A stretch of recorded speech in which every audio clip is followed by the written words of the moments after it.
The day will soon come for the red nation. Freedom on the horizon. Fall of the regime. Final battle soon approaches. Waiting for eternal help. Brave sacrifices made. The revolution will be won.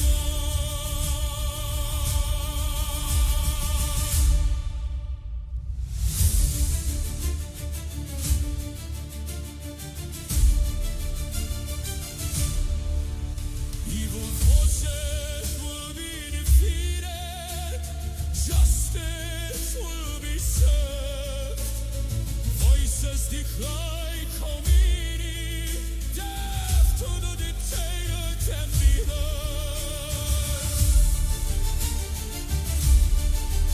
We await the return of our king.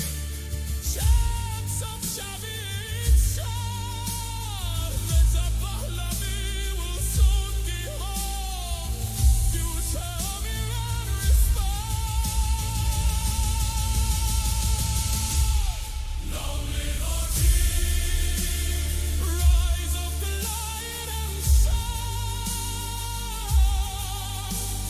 Down with the oppressors. Evil has been undone. Remembering those who sacrificed, their memory will not be forgotten. Celebrations in our country. The king has now returned.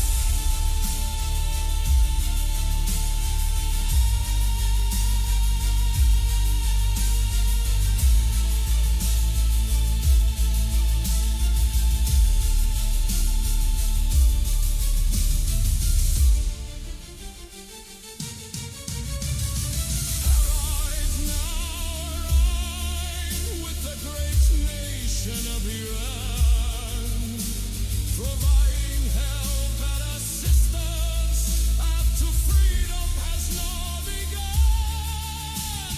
President Trump leads the way, changing the balance of power, destroying the evil oppression, regime in exile.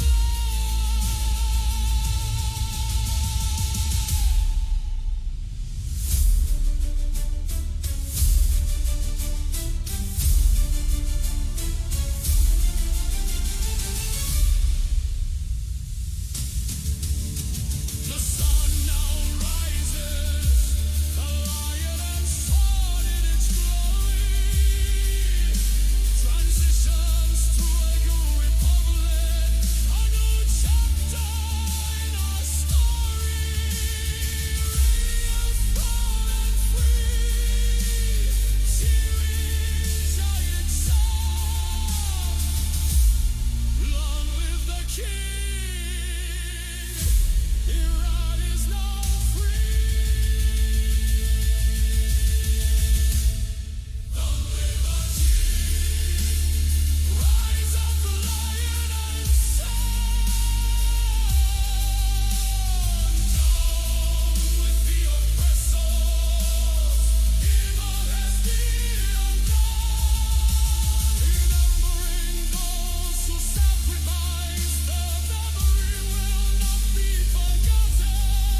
Celebrations in our country. The king has now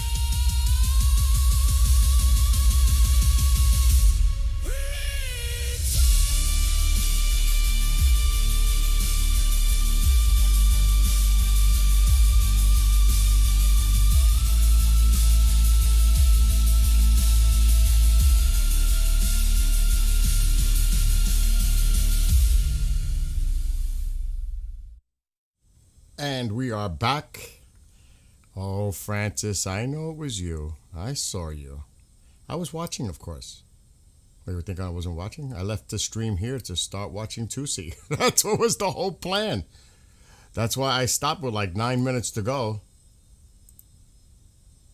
And about 30 minutes in, I seen your super chat on his channel and said, what I've been doing. And I'll say it, and I know, it's people have a choice. You support someone, what they do. I support Tusi. I support what Goldie does and Armin. Because if it wasn't for people like that, and I'm being dead honest, this has nothing to do on a personal level. This is a professional journalism point of view on their part.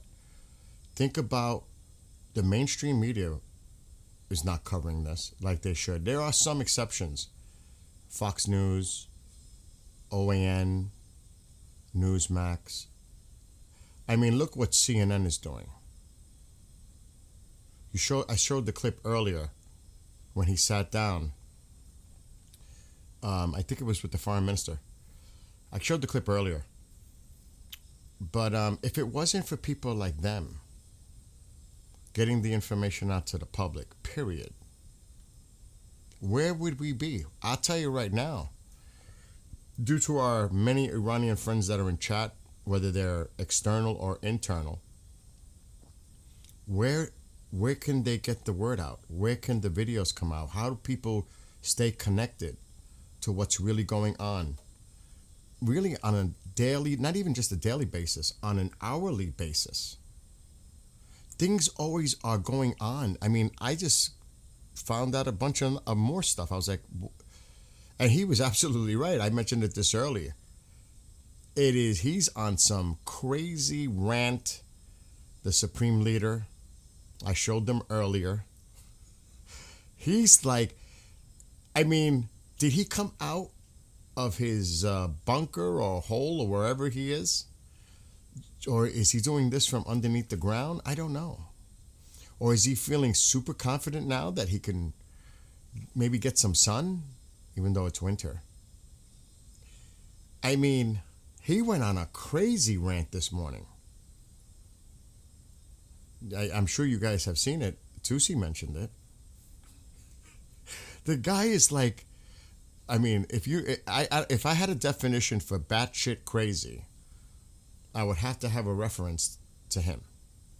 Not Tusi. Not Tusi.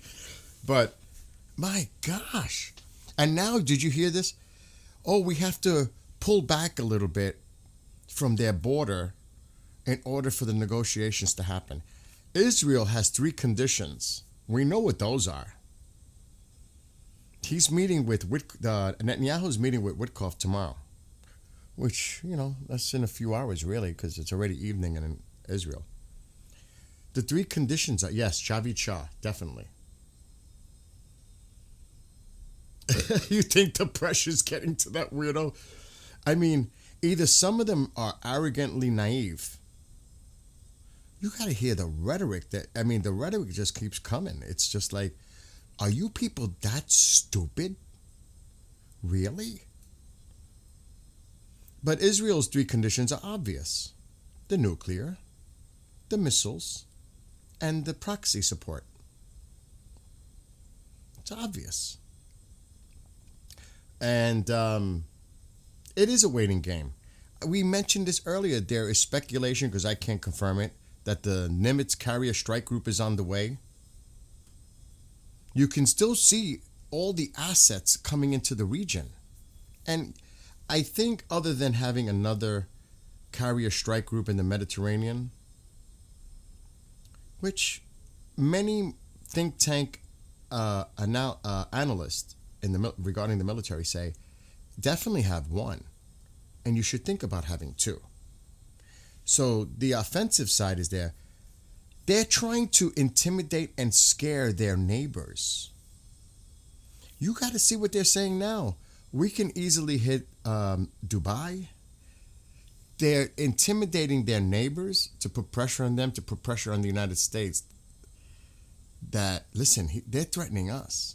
They're threatening us directly now. This isn't even about using our airspace. This is going to a whole new level now. They're just saying they're going to make it a regional war.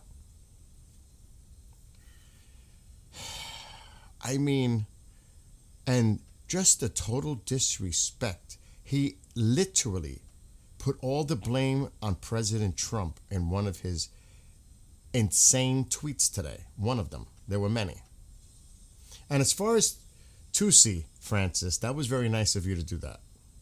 That was very nice.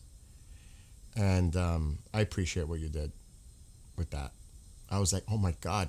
Do you know, like I had, you know when you have like that heat feeling in your body? Because I'm watching him, because I watch him. And then I see the super chat. Before he even says anything, I'm like, I saw Skywatcher. Oh my God, Francis, what did you do?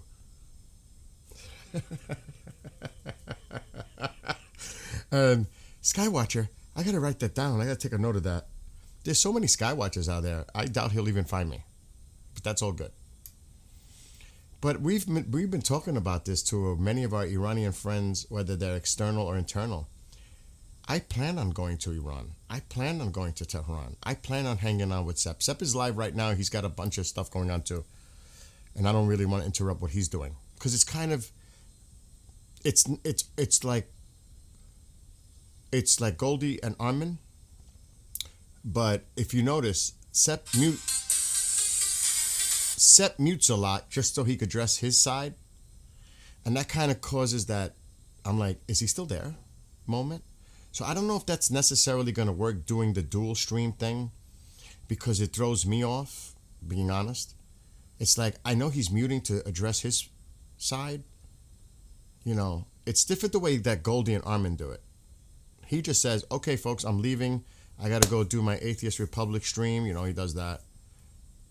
But when you have that little, it kind of offsets things. The timing isn't, I ain't good with that, to be honest. I'm not feeling that. No offense to Sepp, but I'm not feeling that. Because it kind of throws me off my rhythm. I'm just being honest. And of course, Tusi, just like anyone else, just like myself or all of you in chat, Tusi has every right to speak his mind and his opinion. Like I said, the importance is not nitpicking what someone says or doesn't say. The importance is the overall general message. Like I said, if you think about the people that were out there, and I'm one of the people, when I started doing this, I was watching Tusi. I was watching what Goldie was saying. And, I said, it motivated me. They motivated me as an American.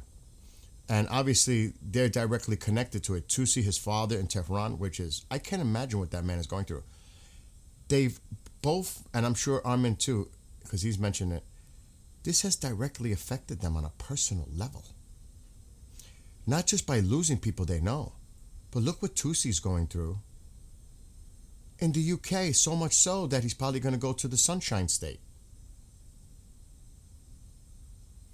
Do you realize how much courage it took for him to do what he did yesterday in an open area? Knowing the stuff that only people that have courage, passion, bravery, all those attributes, and also a set of cojones, do that. Because he's really, I'm serious, he's literally at risk. There's no sugarcoating it. So, it's like some people said in the past, I'm sitting here in the safety of my home in New York. But is it? You know how these people operate. Look what they've done in Iran.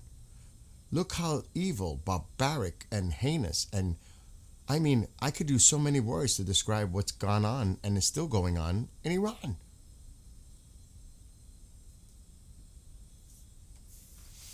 Oh my gosh. So, these people deserve a lot of credit. Do you agree with everything? No. Do you agree with everything I say? No.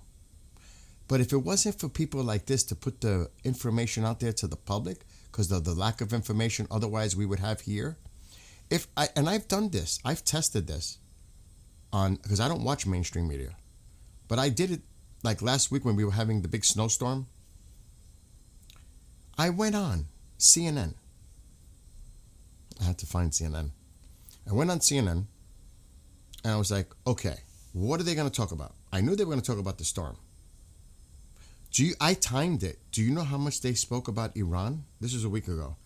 3 minutes. 3 minutes. How do you tell the people in the United States 3 minutes? Are you kidding me?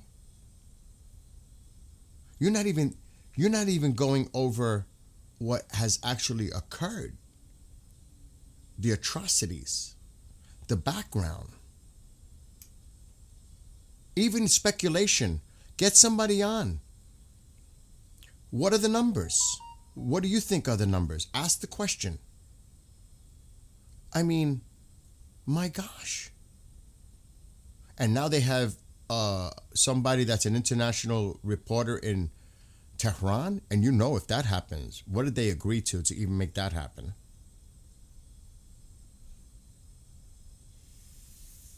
And the last thing anybody wants to be is representing some type of an arm of the propaganda machine of that regime. They had to agree to, I mean, if you think about it, there had to be some terms in order for them to be there. Don't speak anything ill of the regime.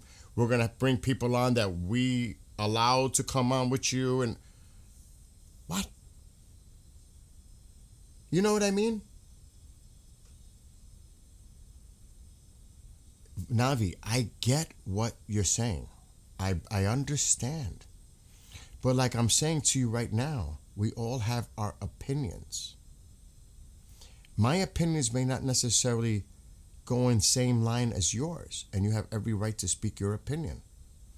I look around all the time, but I also have to look at the big picture. I can't be looking at things from a narrow perspective, from one perspective. You have to look at everything that's going on, how it affects the whole geopolitical region. This is not, of course, this is about the Iranian people, but it's also about how, if we were to attack, the implications for the region, the ramifications of actions. How do we protect our troops, our allies, Israel? Because you know that Iran is going to do everything they can to create this into a big powder keg and make it a regional thing. They've threatened it. It's so easy for someone sitting in a chair in a safe place and saying, and I understand, Navi, you've mentioned this numerous times. It's so easy when you're in a place of safety. I can't imagine I've said this how many times, I can't imagine what the people of Iran are going through. I cannot relate to that because it's so horrific. But even with that being said, we have to think about all the things that are involved here once conflict starts. Because once it starts, there's no turning back. There's a lot of unknowns here. There's a lot of risk. The implications for the region are enormous. So, I mean, I get it from so many perspectives how people feel about this. I get it. Whether it's internally in Iran, externally, I get it. It's not if you really want to say look around, you need to look around and think about all the implications of this. Because like I said, once we strike, there's no turning back. And the president's prior duty as commander of chief is to protect our personnel, our men and women that serve in the armed forces. And he's going to do everything he can to make sure that happens to the highest probability. If that means sending in more assets, if that means doing whatever he thinks is needed, and the military is telling him this is what is needed, you have to do that. He answers to the American people first. That is his duty. That is his obligation. Then you have to consider protecting the allies in the region. specifically Israel, but also the other Arab states there. And another thing too is you never want to risk the loss of civilian life. I mean, dirty bombs, who knows? My military friend told me 2 weeks ago there was a rumor behind the scenes that in a retaliatory strike, they would use dirty bombs. Can you imagine a dirty bomb hitting Israel? The size of New Jersey? How do you think Israel would react? So there's a lot to think about. Human rights. Like I said, I understand what you're saying. I would not be doing this if it wasn't for my love and compassion and prayer for the Iranian people. And they're suffering every minute, every day, every hour. I mean, you can't even compare what's just happened. You got, like I said in many streams, you got to go back to World War II. 2 days, 30,000 people lost their lives. I've never seen a massacre on this scale in my lifetime. We all get that. We all get that. I think, I can't speak for everyone. I think the majority of us understand that. And understand the frustration that the Iranian people must be going through. When is the help coming? You got to remember too, Reza Pahlavi told the people to go out on night 1, on night 2, 6 p.m., do this, do that. And what did they do? They massacred thousands and thousands of people and tortured and who knows what. Look what they're doing, and I talked about this over a week ago. Injecting people so they can release them from the overflowed prisons and they would die a couple of days later.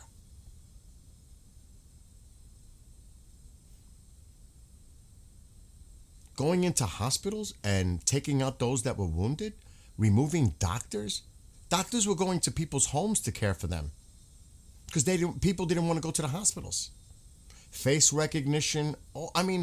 It's just insane. These are not just human right issues. These are fucking war crimes. Plain and simple. War crimes. The EU finally got a spine, and it took some countries longer than others to develop a spine, identifying the IRGC as a terrorist organization. And what did they do? They put on, the lawmakers in Iran put on IRGC uniforms to show their support for the IRGC. Death to Israel, death to America, Europe, screw you. Now we're labeling you, tit for tat, yeah. Look at the video that they had. I think it was released yesterday. The new mariachi video displaying the missiles. It's like they use that mariachi music. I don't know what it is with that. Goldie and Armin. When I saw that, I was like, oh my God, what is that? It looks like something out of the 70s. Like I said, it looks like something out of a bad Austin Powers movie. It is like comical, but it's serious. But my heart goes out to you, Navi, and all the other Iranian people, of course. I plan on going to Iran at some point and meeting up with Sepp and some others and going hopefully to Tusi's pub or Tusi's tavern, whatever he's doing over there. As long as he serves cold beer. Tusi, if you ever watch this, please get some wheat-based beer. Wheat, like German beer? Nice.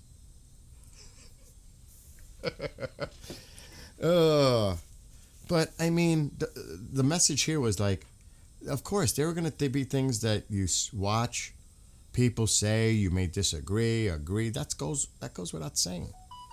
But the overall thing that they're doing is putting the word out there to the public that otherwise would not get that information. They're not getting it from the media, mainstream media. They're not. And that's sad in itself. There are some outlets here that are conservative that are covering it. But I can't honestly say because I don't watch that. But when I look on X to do research, I don't see MSNBC or whatever they call themselves now, MS Now, something like that. I don't see it there. I see CNN now. They got a reporter there. But that's like exploitation because I can't honestly give a criticism because I don't watch it.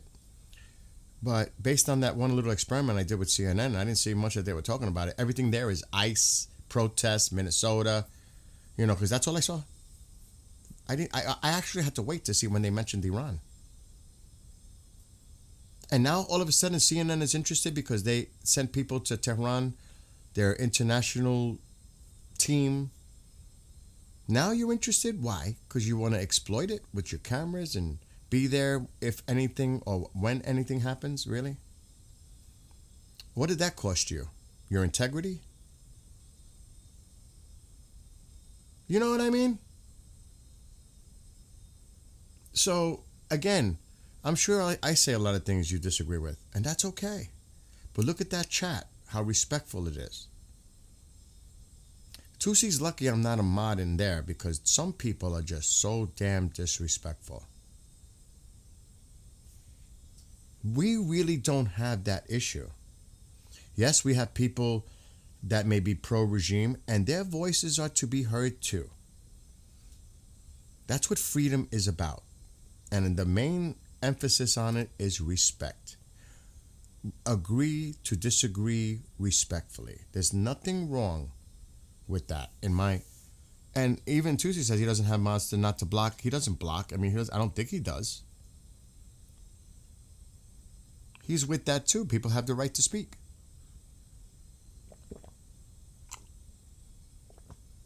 And to me, that's important. Because when you start getting into this censorship area, there's a problem. That's when problems start. So, yeah, we try to keep it where we can have all the conversation here. Yeah, and make sure it's cold. Oh my God, Tusi, if you ever watch, because I don't know if you'll ever find Skywatcher, because there's a lot of Skywatcher. Please serve the beer cold. I think somebody asked him that question. Are you going to have warm beer? I think, because I do watch him. And he says, of course I'm going to have cold. He said something, warm beer. I know it's a joke. I know. No, but I brought that up. I was like, oh, no way. Can't have warm beer. Cannot have warm beer. It's got to be refrigerated. Exactly. Mainstream media is not saying nothing about it. So where do we get our information? Look, like I said, I just started doing this a couple of weeks ago. They've been on it for quite some time. And I'm just going to say it. You may not like it. You may like it. It inspired me as an American to do something too. It's as simple as that. I don't do super chats. I don't do donations. To me, this was about doing it for the people of Iran. Look at the music I write. That takes time. I'm very passionate about the cause, and so are many others across the globe. You see what Reza Pahlavi put out earlier, February 14th. The global unity. There's going to be things going on in Germany, Canada, the United States to show unity of people behind and supporting the people of Iran. So all of us here, a lot of us here, and probably in that chat, are probably Americans. And of course, we have Iranians. We have people from all over the world. Petros in Germany. We have people from all over. So to me, it's important. Yeah, it was Francis. I know who it was. I actually clipped it, but I'm not gonna show it because I was gonna get on Francis, in a nice way. It was Francis. It was Francis. I saw it. I was like, because I saw Skywatcher. Because I was watching. I stopped my stream to go watch Tusi. And it was about a half hour in. Because he was only on for like 40 minutes. Which is about average. And I seen it. And I'm like, and I started to read it. And I saw Francis. I knew who it was. And then I was waiting for Tusi's reaction. Like, who the fuck is Skywatcher? Oh my God. I was waiting for something else. I was waiting for some other reaction. I was like, okay, Mr. Skywatcher, thank you. I was like, what's he gonna say? And I got a heat rush. I was like, oh no. Because he's reading the question. The comment, whatever it was. And I'm like, how's he going to react? I'll take a note. I'll make a note. Otherwise, I'll forget. Thank you, Mr. Skywatcher, whatever he said. That was nice. That was nice of Francis, and that was nice on Tusi's part. Even though he has no idea who he's saying it to. Oh my gosh. But it was nice. It was nice. Thank you, Francis. I know you're still here somewhere. You Yanks are crazy. You've forgotten about the disastrous Iraq war already? Well, keep calling us cray cray.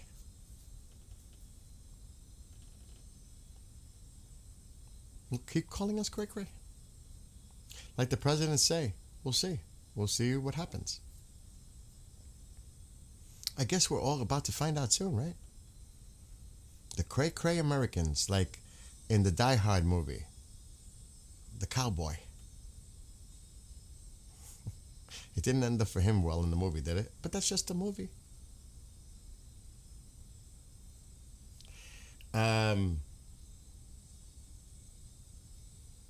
Bill, did you call Commander?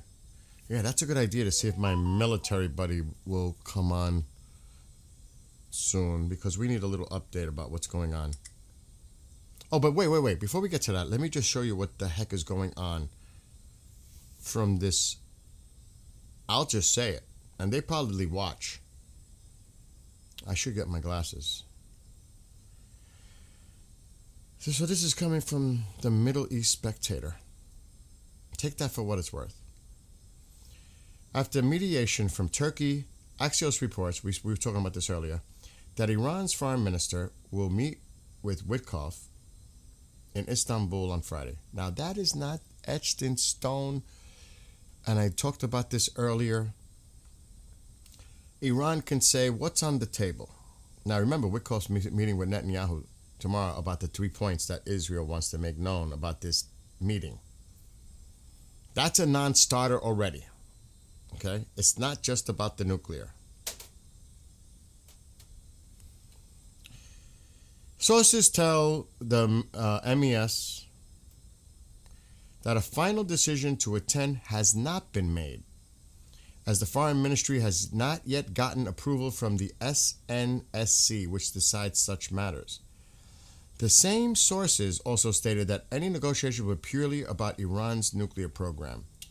Discussing ballistic missiles or support for Hezbollah and other regional groups is out of the question for the Iranians. Then there's no meeting.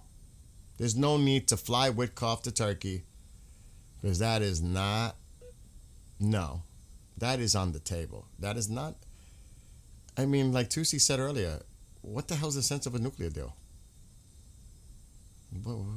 What about the other stuff? No. And like I said earlier, how do you even verify that how do you trust that? No way. There's just no way. That's a nothing burger. That's nothing. And you better believe Netanyahu's going to tell Witkoff, it better not just be about nuclear.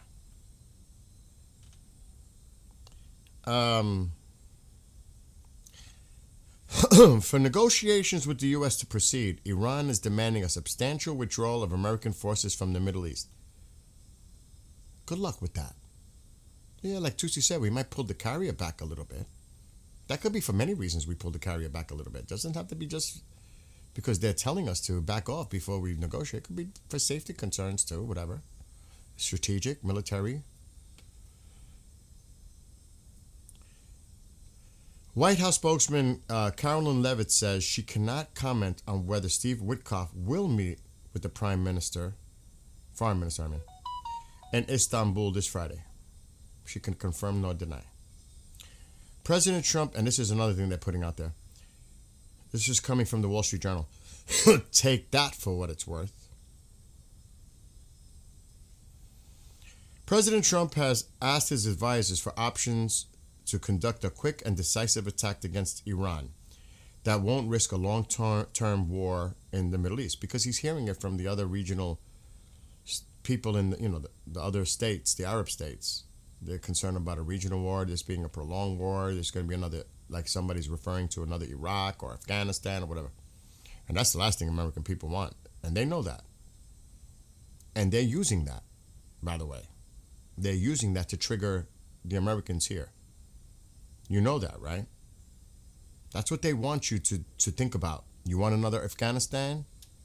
You want another Iraq? You want another prolonged war? I thought you people were about no wars. Because they have been targeting MAGA, by the way. They're definitely sending this to you. It's actually a tool. Just so you know that. They are doing that. Because that's their way of trying to make us say, oh yeah, that's right. No wars. It's not our problem. That's what they want us to do. Remember that. And they're going to keep bringing that up. Because they know how it hits a nerve for all of us. Remember that.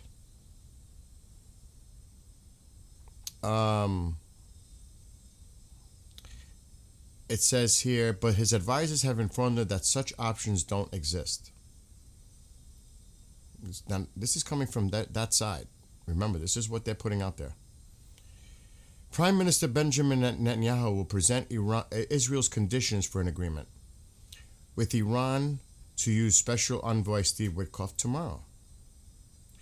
These include no uranium enrichment on Iranian soil, stopping the ballistic missile program, and ending support for regional militias, Hezbollah, Hamas, etc. That's a non-starter. When we showed that interview earlier with the CNN person, and he said, it's just about the nuclear. Everything else is impossible to discuss. You know nothing's going to be made of this. He said it. They're publicly stating this. That is not negotiable. So where are we? Like Susie said, I don't even think the meeting's going to happen. I would be shocked if it actually takes place. Knowing, how do you go somewhere, travel all the way there? It's not like they already don't know what we're asking.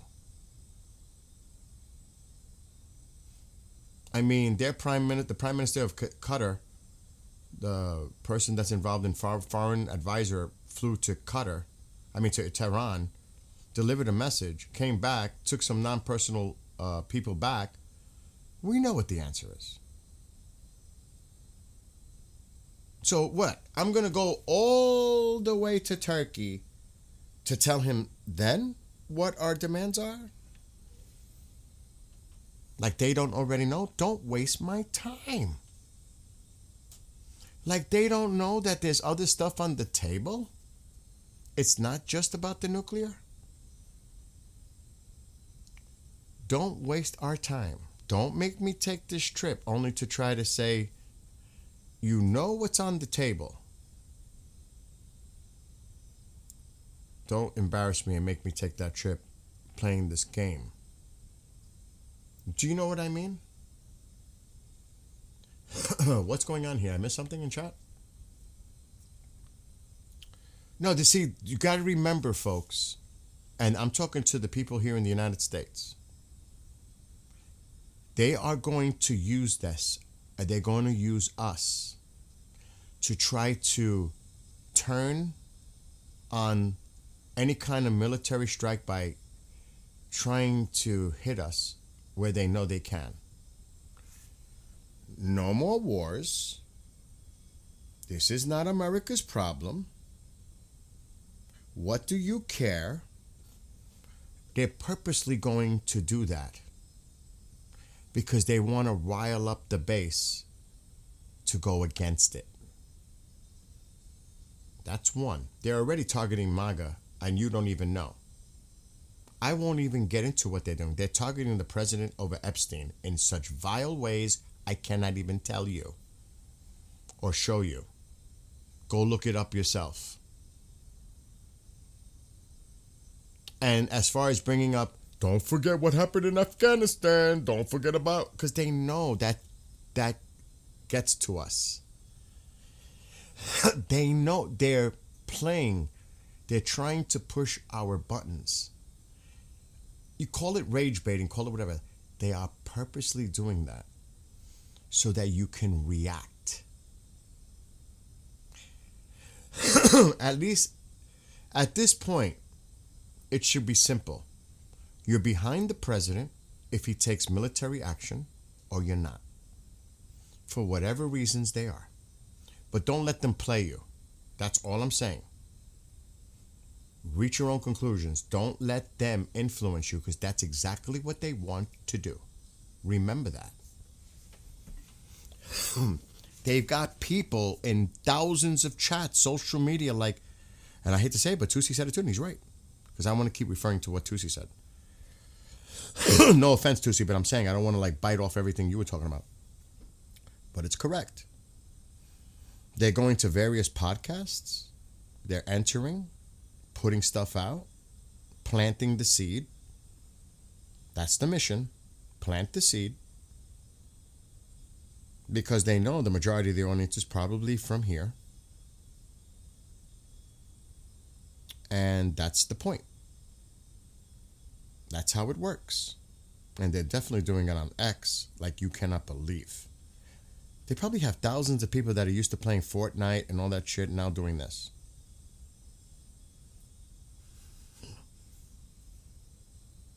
Do you know what I mean?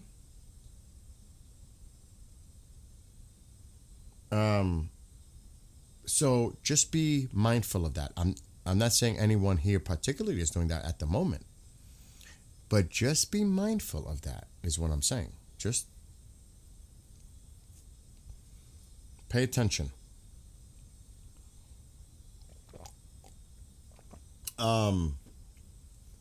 What's up, Marco? What's up, Diesel and Oreo?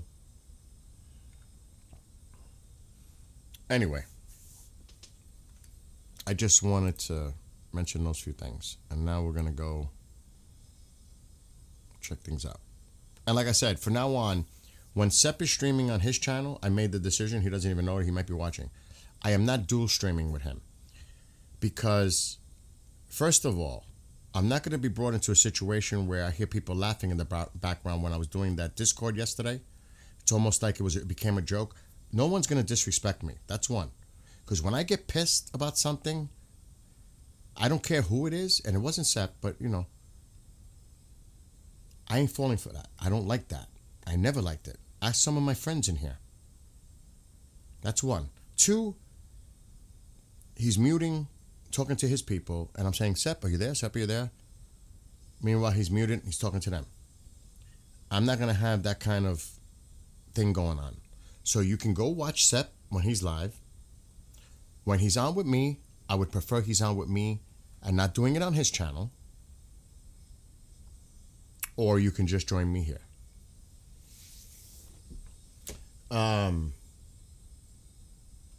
And I'm just making that known because I'm a direct person. I don't play games. I'll just say it how I feel and how it is. So moving forward, that's the way it's going to be from my perspective. And, I like to have someone here that can interpret the Persian part. Sepp is, I consider him a good friend now. But I also have to look at this in other ways as well. And same way, being objective. And that's the way it's going to be done. All right, I'm going to read some of the things you guys are saying. The talks are planned for Friday, yeah. In Turkey, is that what you're talking about? But Witkoff is meeting with Netanyahu tomorrow. And again, we'll see if it even happens.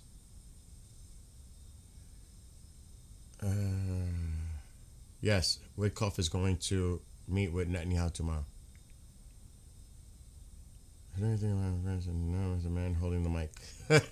John.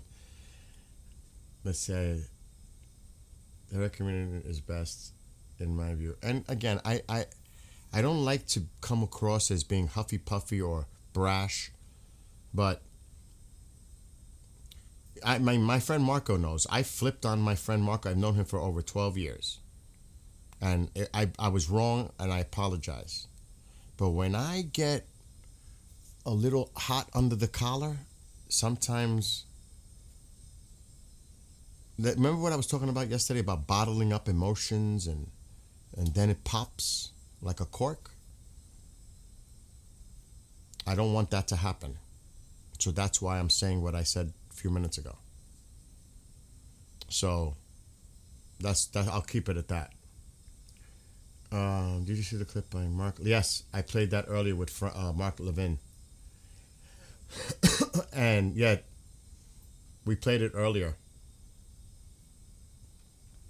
Hey, bro, they mentioned you again on Tuesday. He said he was looking. Yeah, I saw that. Francis was responsible with that mic. I actually have the clip. I clipped it out because I thought that was very nice of Francis doing that. Let's see if anything's going on anyway. It's very quiet. I don't expect anything,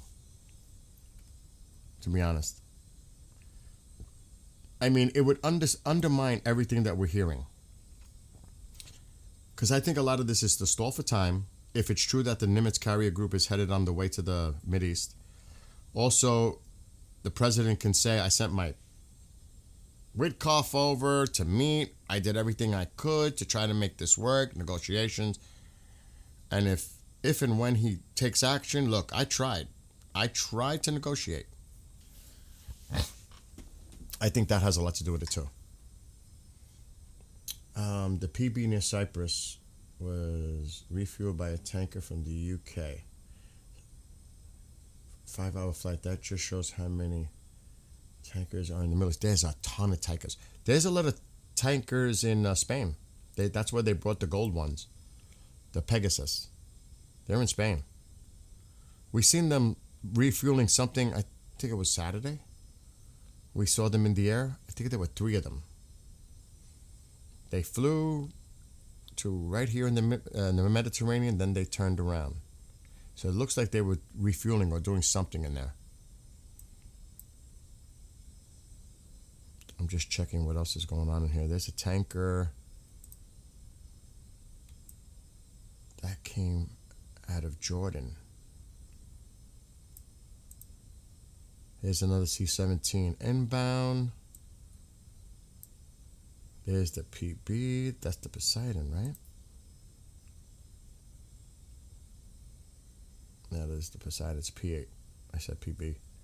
Yep. Now, you know there was a report of a Russian submarine in the Med. There's another C-17. Another C-17.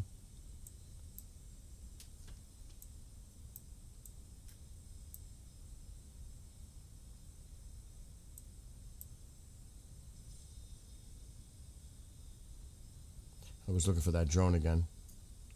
There was a drone, an Iranian drone near Turkey up here. I don't know if it's still there. It was somewhere up here. I'm not seeing it now.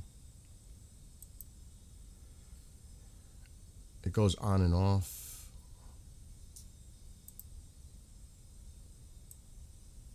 So yeah, what time is it in Iran right now? 8, 6, 11:40? Like 11:40? something like that. Alexa, what time is it in Tehran, Iran? It's currently 10:12 a.m. in Tehran, Iran.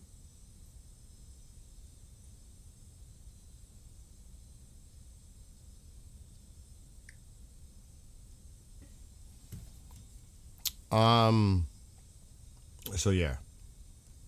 Like I said, if I was to took a poll right now, is anybody here think anything's gonna happen tonight? I say no way. Unless somebody miscalculates. That's the only way I would say it. Sep can do it on his channel. I'm not bringing on Sep with all that Discord stuff. I'm not doing that no more. What two sitting ducks? Let him break it on his channel. Okay.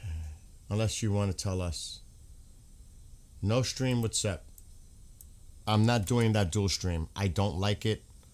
I didn't like some of the antics yesterday while I'm trying to figure out how to use Discord because I never use it. And almost like the little laughs kind of upset me. I have to be honest. I'm not here for nobody's fucking joking expense. That's one thing when we joke around, that's different. Do you understand? I take things like that, and one thing about me being from New York, my perception, my street smartness, my awareness is on high alert at all times. And if I pick up even any little thing that I think is mocking me or making fun of me or anything, no. No.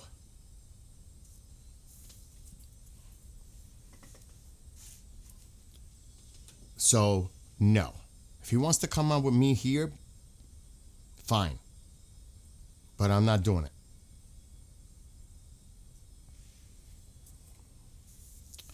I didn't like what happened yesterday. I didn't say anything. But I'm going to do me. I always going to do me.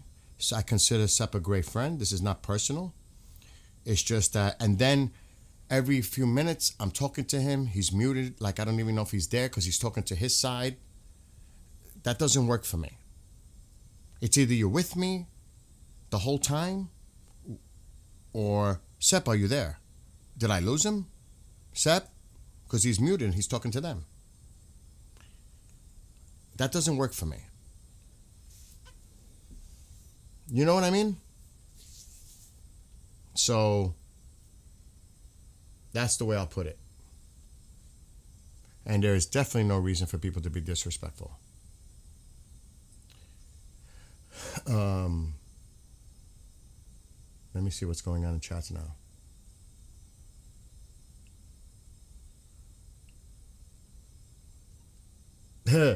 You're sorry I'm in New York? Did I say New York City or did I say New York? You know that drives me nuts when people assume it's New York City. New York State is not the same as New York City. A lot of people make that assumption. It is not. This is a totally different universe here than that city down to the south. Totally different. But it seems the terrorists aren't taking us seriously. I lived up there, bro, and sis, so still. I saw what you wrote, Mike. I'm catching up to chat right now.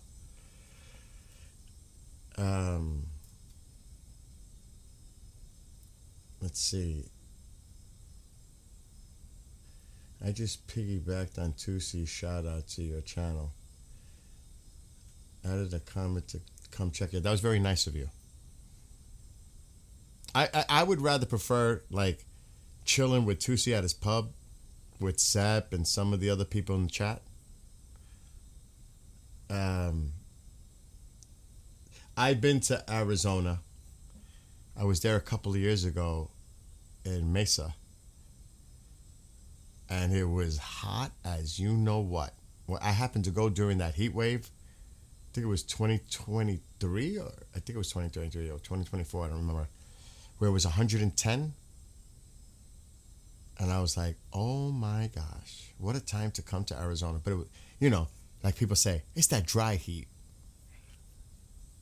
And the funny thing is, I would go outside like early in the morning, like 7, 8 a.m. before that sun started to come up. Because then it was like I had to be in the shade. I couldn't be in that sun. There's no way.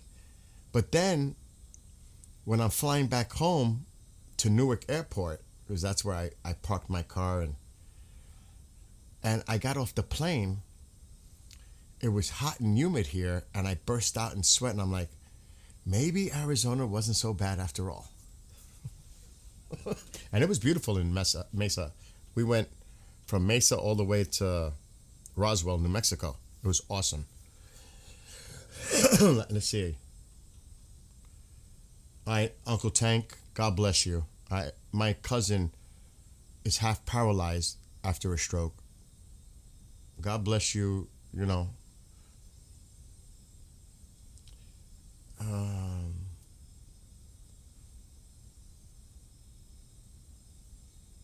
Exactly. I mentioned that when I first started, what Tusi's going through personally, I don't want to get into that's his own personal business, but he's going through a lot. And he's definitely going to probably making his way to the Sunshine State here. Even though even he said New York, and I'm like, Tusi, you're thinking about New York City. Come up here to the north. It's beautiful. Catskills, Adirondacks, up here, it's totally different than New York City. Totally different. But don't come in the cold time because it's like freezing here. You won't like it.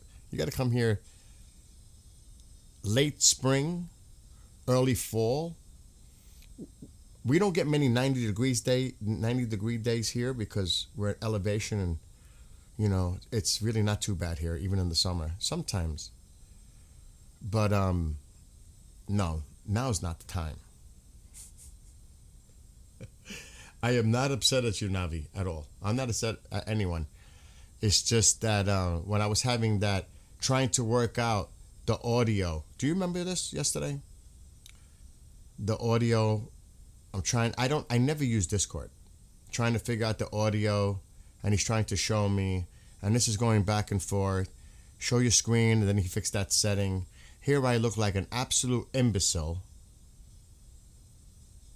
And I did hear a couple of chuckles. Don't fucking laugh at me when I don't know what I'm doing here. I never use this platform like it's funny to you. I don't like that. Don't joke at my expense. I don't like that. From anyone.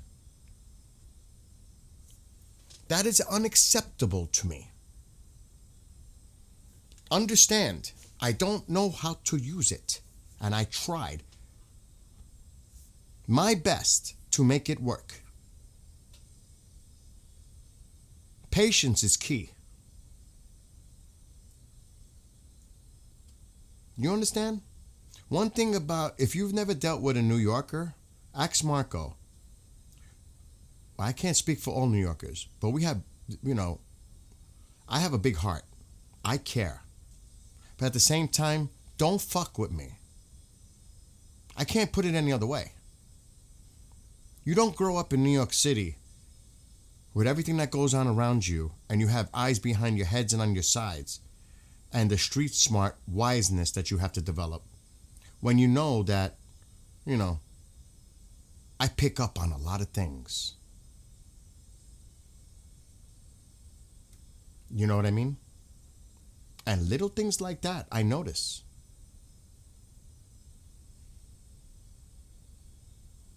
And I'm just being bluntly honest. I'm not here to sugarcoat or lie. I ain't with that. I am not with that. But that's enough of that, because I'm not here to try to create some kind of drama or gossip, because people will spin it out of control. Like all of a sudden, I can't stand Sepp. I don't want to talk to Sepp. Sepp is a friend, period. But I'm not doing dual streams with him no more. That's it. Bottom line. I saw it. I was waiting for you to tell him to slow down. So Young's seen it.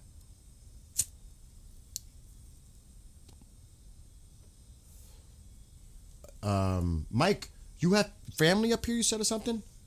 You don't have to get specific. Up north, from away from the city, then you know how different it is from the city to up here. But anyway, why am I talking about all this? Let's see what the hell is going on. That's more important. Yeah, so this is what I was talking about earlier. Look at, I mean, are we led to believe this? I mean, really? Netanyahu ain't going with that. Reports indicate that the upcoming U.S.-Iran discussions will focus only on nuclear issues and not expect to include Iran's ballistic missile program, which Tehran has said it would not negotiate. That's a non-starter. That ain't happening. That's not happening. I mean, that is on the table. And that's what Israel's concern is. Whoa. What do you mean it's just nuclear? No. And they've even others have said it's not just the nuclear. That's what the focus everybody's talking about is the nuclear. But there's other stuff on the table there. And here's this other one. Tehran wants U.S. military assets moved away from its borders before talks with Washington can begin. And I won't even tell you the source here because that's coming. A senior Iranian official told Reuters. Move their assets away. What does that mean? The Navy? What does that mean? The assets. Does that mean everything?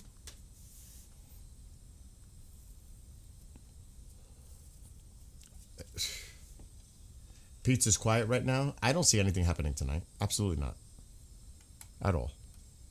They got to at least say that they tried to have negotiations. They got to at least say that they tried.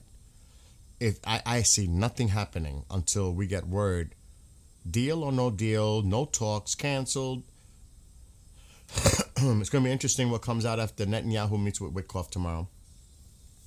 A lot can happen before a meeting even happens. Exactly. Trying to sell the conditions. Exactly. Fat chance. Exactly. Nothing's happening anytime soon. No.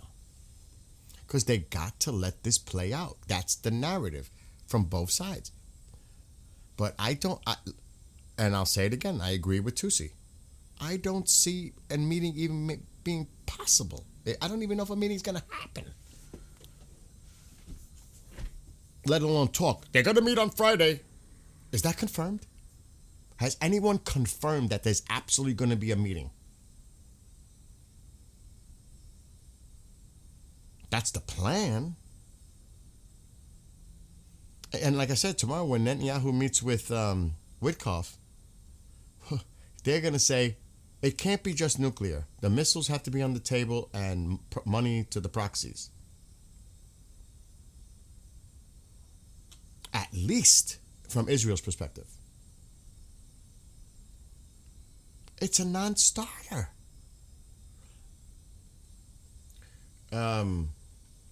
Whoa. Russian-Ukraine having peace talks, right? How many times did we hear they're negotiating or whatever, and then Kyiv gets hit with like a huge bombardment?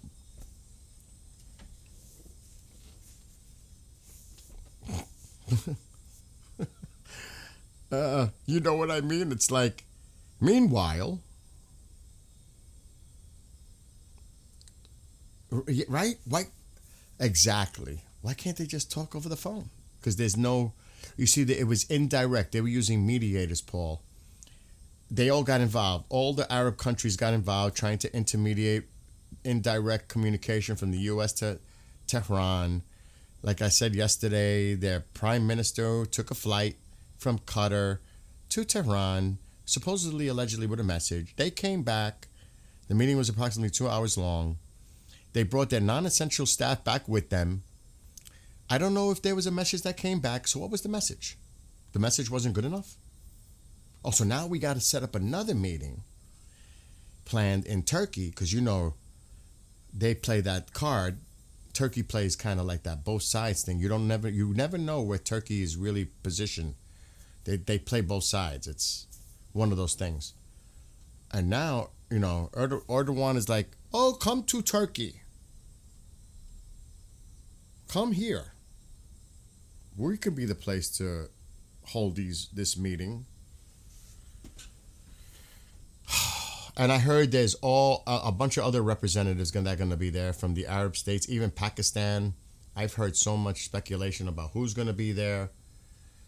Oh my gosh. Hello, Mrs. Soriano. And Mike, I agree with you. I agree with you. I don't believe it's an if, it's a when. And I don't know if it's true with the speculation that the Nimitz is heading in the area, because that was out there. Who knows?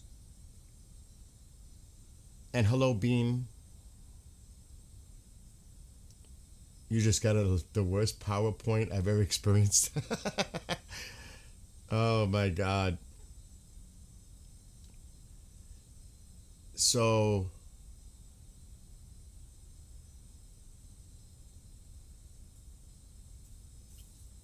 tell Israel to pound sand. I get it from your perspective. No plans for Turkey meeting. This is commercial. This is commercial? I don't know what you mean by that. Like, this is like a promotion, like just to put it out there?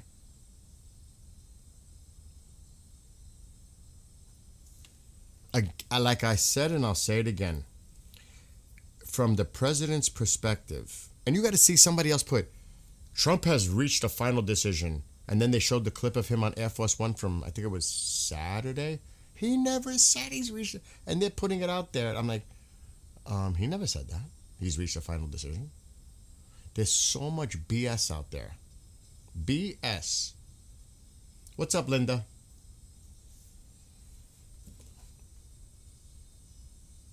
Let me see if he's putting anything on Truth Social.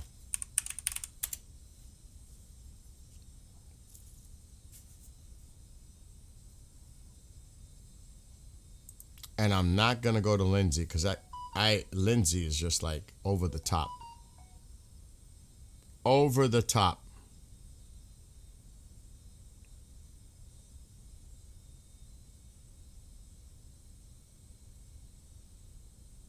No. He just reposted what we had earlier. The Fox News thing with Trey Gowdy. He reposted it though 3 hours ago. The post from, it was Fox News. Trump has been very clear in message to Iran. State Department spokesman says. He reposted that 3 hours ago. I'll show you. On Truth Social.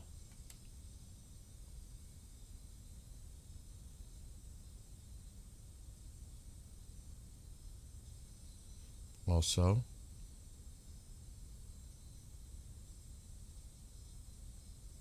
that Fox News.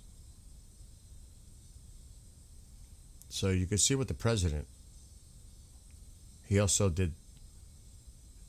posted this. And I believe that's Mark Levin. Yes, it is.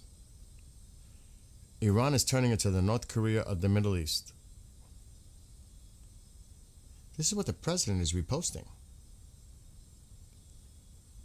So, does that give you a little insight? Maybe.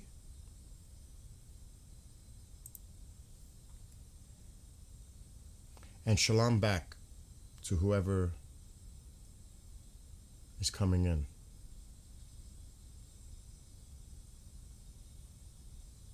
That's exactly it, Linda. That's exactly. But you know what they're going to say. You know what people will say about Mark Levin.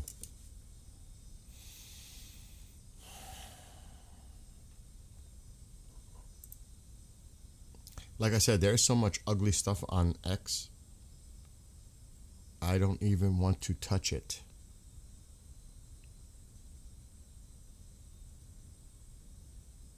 Hold on.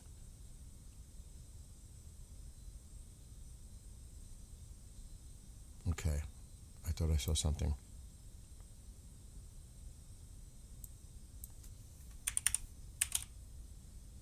But did you guys, like, I showed it earlier. You seen what the Supreme Leader was posting, right? And he said Trump is responsible for what happened to the rioters. You seen that, right? Definitely casting the blame on him and his words.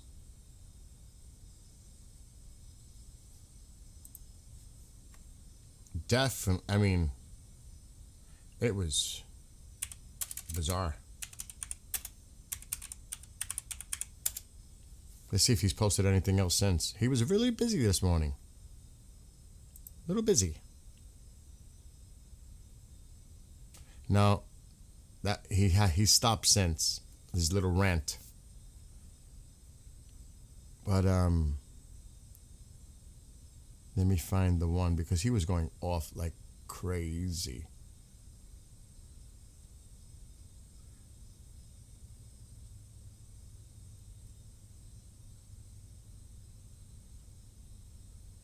Oh, right here.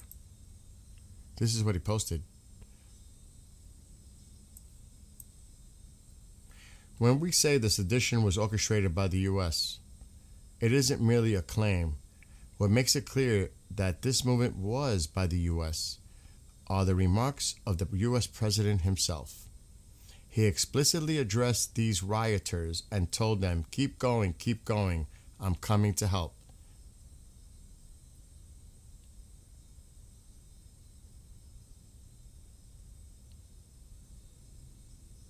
So, they're definitely using it. Let's see. Linda has a new prediction. I'm going to say Wednesday something. I don't know what's going to happen. It's a really interesting, how it really, the next couple days could determine what happens soon thereafter.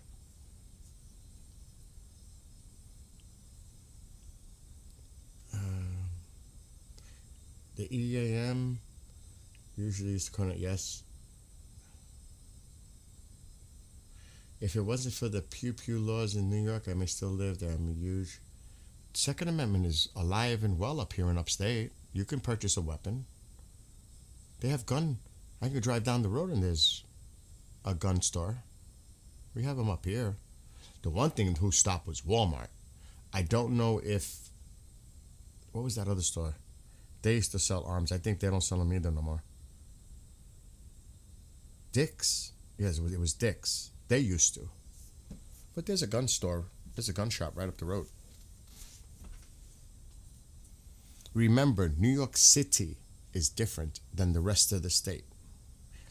Up here, it's conservative. I'm just saying it how it is. Down there, you can't even have a BB gun. You can't even have a BB gun in New York City. Think about that. It's not even funny, but it's cray-cray down there. It's not like that upstate. But the mag laws. But down here in the South, we have constitutional carry. Yeah. 10 rounds, I'm good. There's probably a ghost fleet somewhere too. Either Med. Again, Linda, like I was mentioning, there is speculation that the Nimitz is on the way. Thank you, Paul.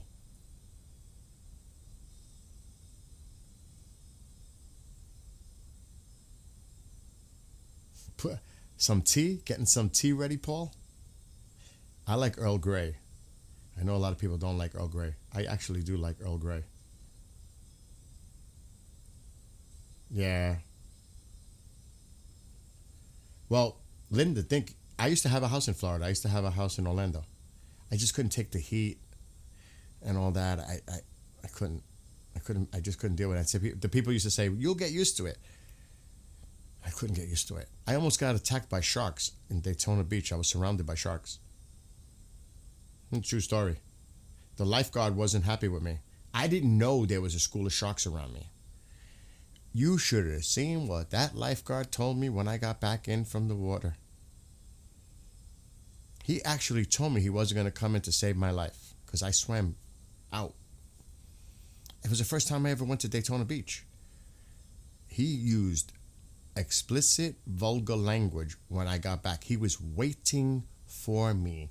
Got off his chair, climbed down just to wait to talk to me and tell me what he wanted to say before I came back in. It was like, it started with, do you effing know what you just did? And I wasn't effing coming to save you. And he told me about the shark thing. So, I've had an experience.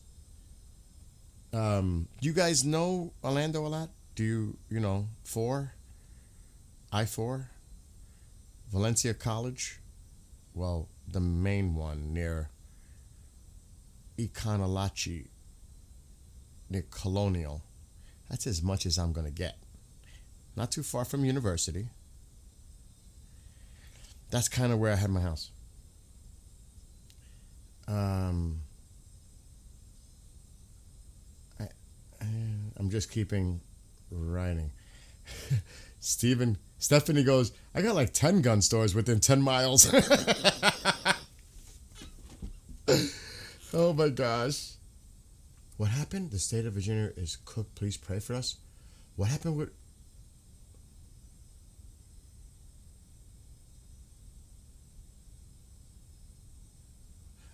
like me. Oh, Bean. That's why I don't get packages here. They have a problem. Well, some have a problem delivering my package down my driveway. They don't know what walking means. Do you know what I mean? They can't walk down my driveway.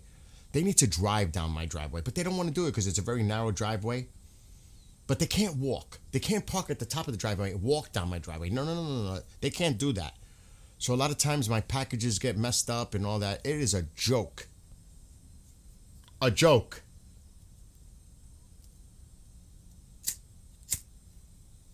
But I like my privacy. It's why I bought this house.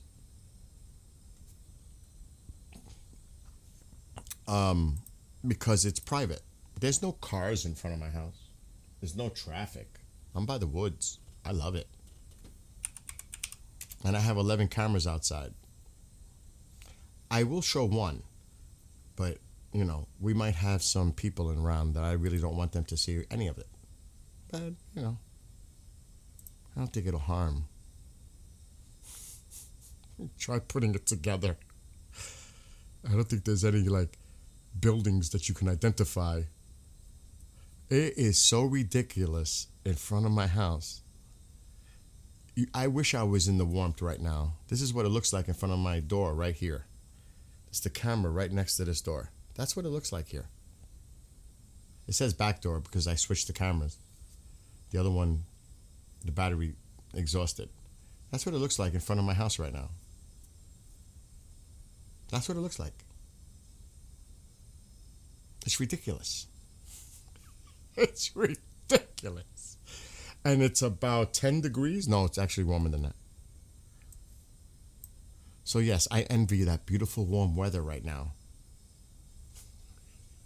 And I mean, I literally, because I live on a slope, I literally could, if I had like a toboggan, I could go. Oh my gosh. What? Oh, the flight time. Do you have a swim again? Yeah, my pool is... I don't even want to look at my backyard, to be honest. Oh, God. At least the gazebo's not ruined. My poor smoker is buried. Does anybody use a smoker? The smoker's great. I love my smoker. This is the backyard part of it.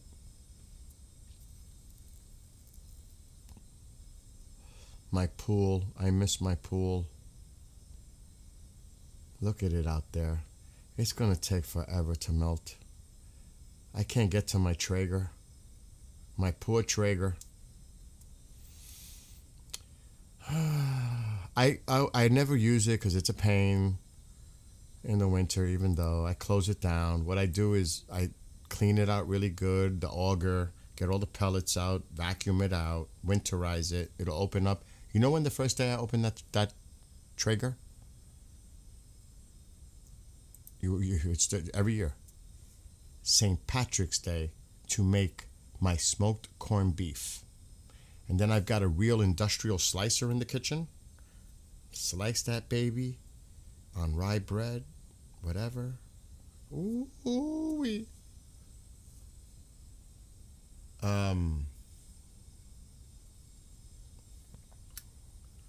Oh yeah, I've done a lot of work in this house. You guys have no matter. I did it myself too, all of it. Anyway, I don't want to get into that whole sidetrack.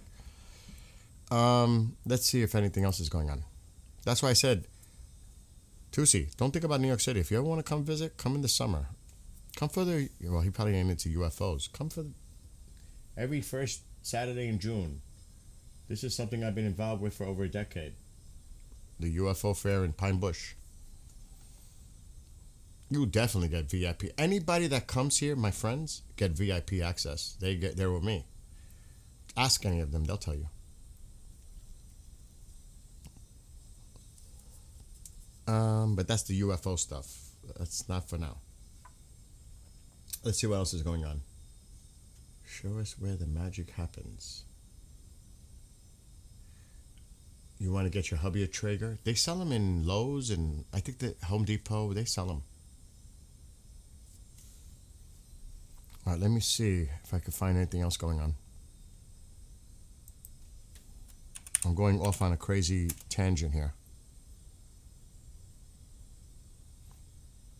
I'm not checking them.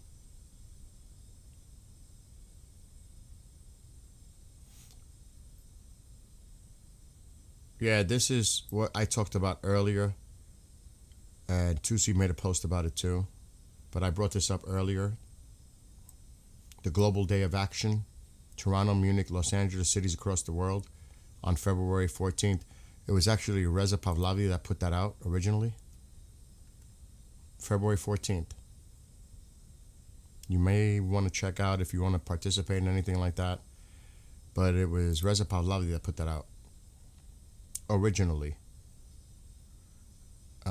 It would be this. Post.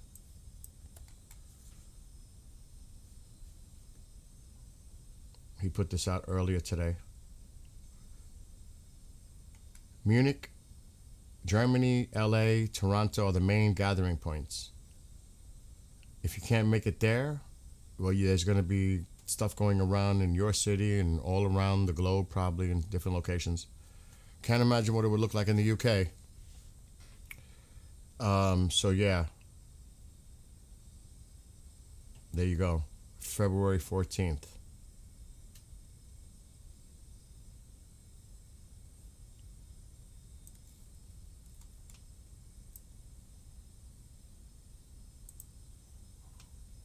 I believe that's the last thing he posted. It is. And I'm going to check my phone too because a lot of information comes through that phone too.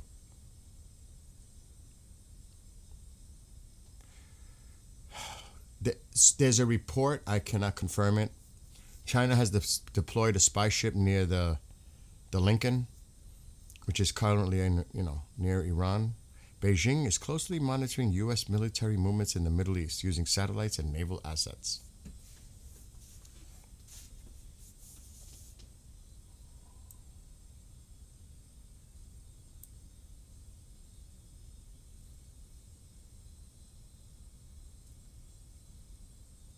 I'm seeing... Oh, God. The propaganda is so bad. X is really bad with a lot of propaganda. Anti-president. They're targeting the president big time.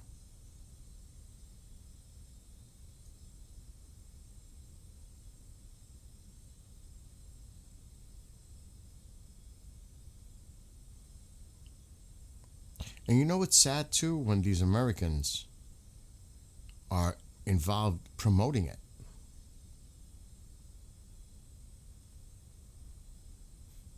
There's a lot of, believe me, there's a lot of anti-Semitism going on too.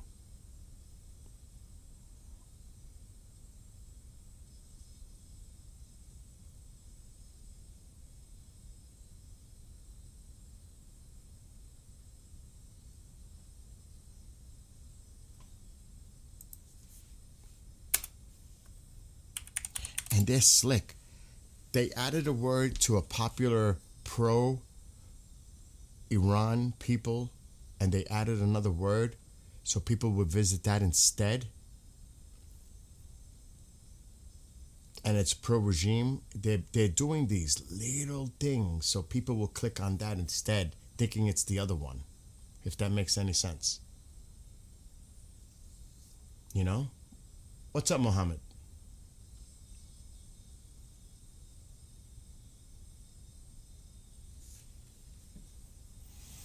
It is disgusting, really.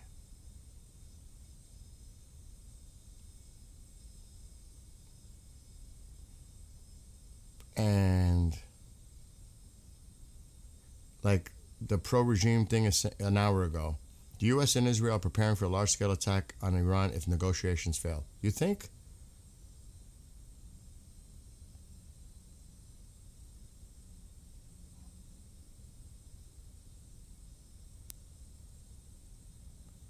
They really got slick.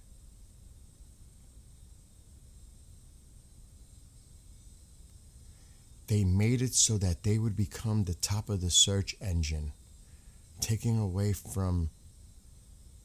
That is disgusting.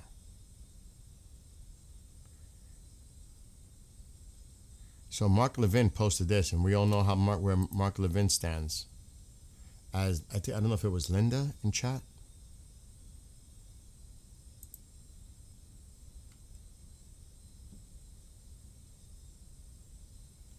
I guess this is from the Jerusalem Post that he shared.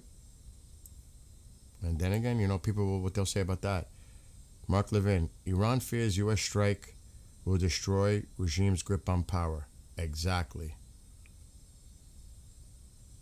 So he don't hold back. Mark Levin doesn't hold back. I'm just saying. However you view him, that's your opinion, but he doesn't hold back. To say the least. Very outspoken.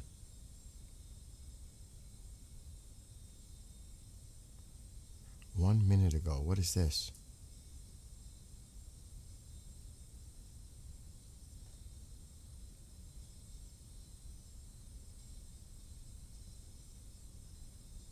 I don't know if I could trust that as a source.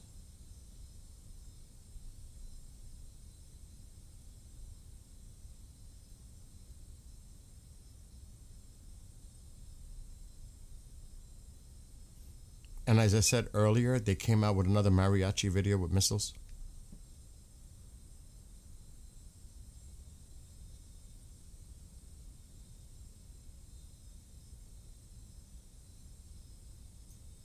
How much do you value and take as credibility with Al Jazeera?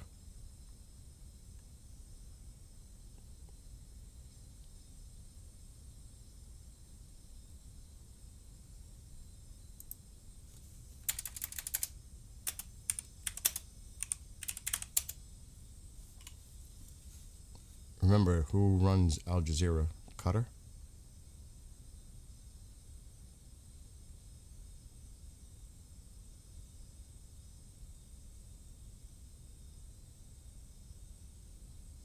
You know, India puts out a lot of shit too.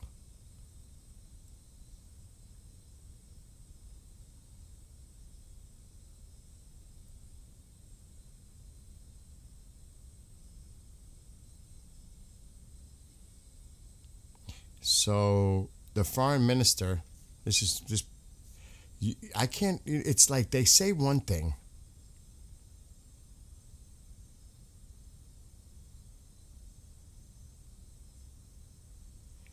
It says here, Iranian Foreign Ministry spokesman Esmail Bakay, whatever his name is, says Tehran is reviewing and finalizing diplomatic steps after the Islamic Republic's president ordered the start of nuclear talks with the U.S.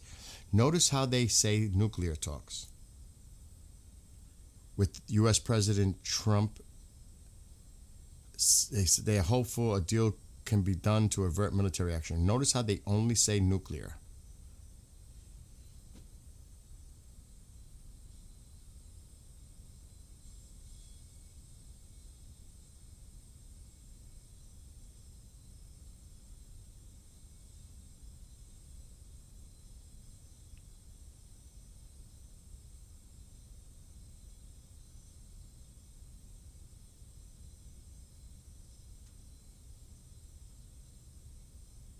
But I'm not seeing any update to it.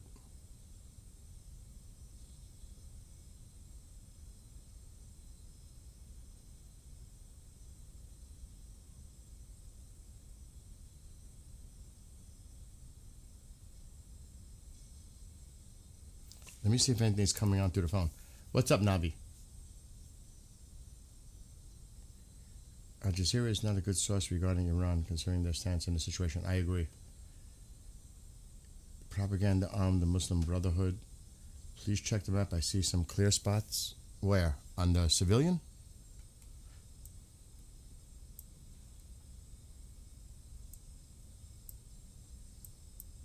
Persian Gulf?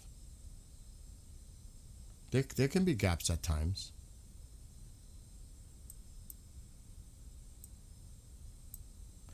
Sometimes the air traffic changes from one direction to the other direction. You'll see gaps develop as that changes. But I'll keep an eye. Still a lot of air traffic in Tel Aviv.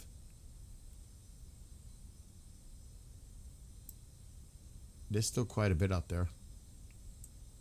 But you got to watch this area too, because if shit pops off, it could pop off right here.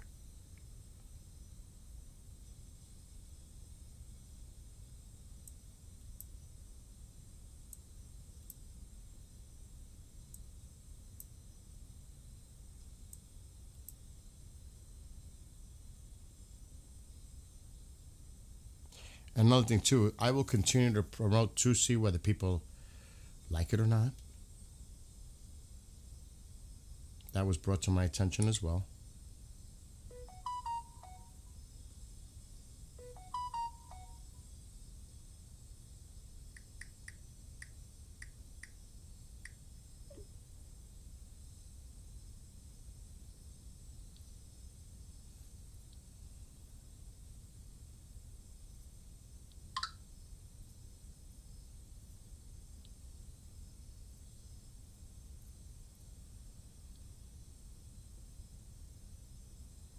Okay.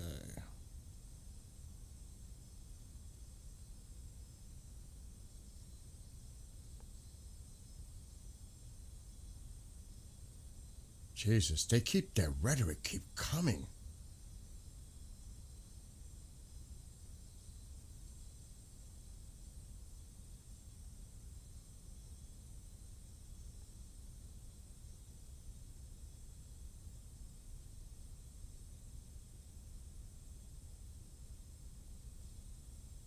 They keep coming with the rhetoric. It's just...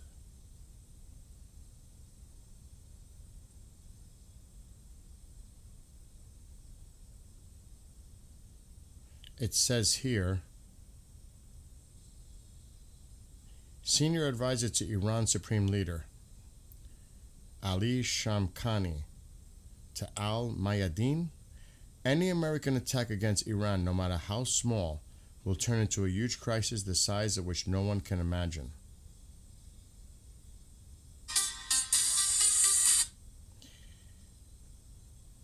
He also said, in the early days of the 12-Day War, when many of the commanders had been assassinated by Israel, there was a substantial vacuum in military leadership. In these crucial hours, many orders to armed forces were issued directly by the Supreme Leader, and he took control of the battle until new commanders assumed their positions. If the U.S. attacks Iran, we will automatically consider Israel as a co-conspirator, and an appropriate response will take place in Tel Aviv. This is just coming out.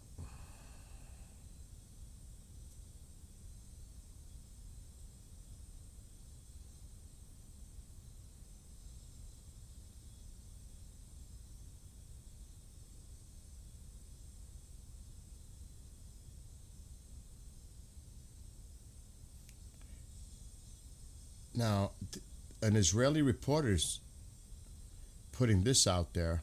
This is recent. This is how long ago? A few hours ago. The U.S. and Israel conducted a joint naval exercise in the Red Sea. The exercise demonstrated a strong military partnership.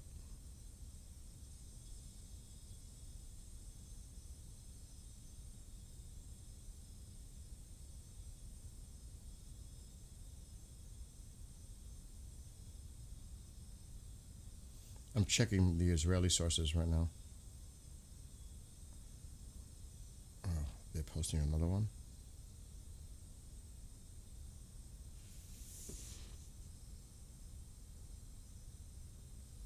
Oh boy. He's keeping on talking, right? Well, this is actually Chief of Staff of the Iranian Armed Forces, Major General Mousavi. After the 12-day war, the assessment was made that any attack on Iran should be met with an immediate and decisive counterattack. No time should be left for the enemy to take the initiative. In case of war, no American will be safe, and the fire of the region will burn the U.S. and its allies. The world will see a different face of Iran.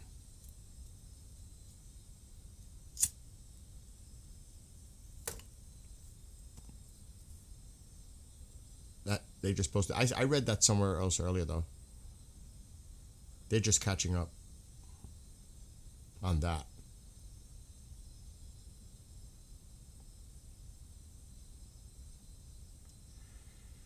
Times of Israel. Iran fears U.S. strike may reignite protests. Imperil rule. Times of Israel.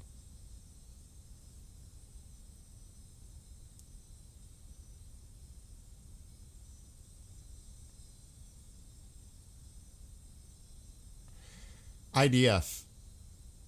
This was about 2 hours ago. It's 4 o'clock already? As part of efforts to strengthen Israel's security foundations and restore operational readiness, the Chief of the General Staff held a conference to review recent operational divisional exercises. And they've got, the IDF put out a PDF.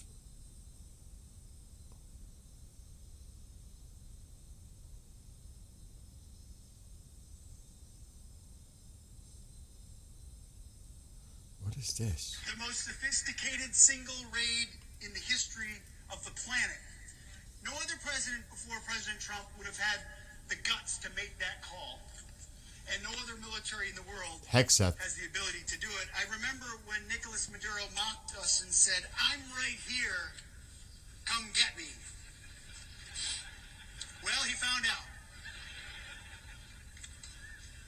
All of this brings me back to why I'm here looking you in the eye on this cold Florida afternoon.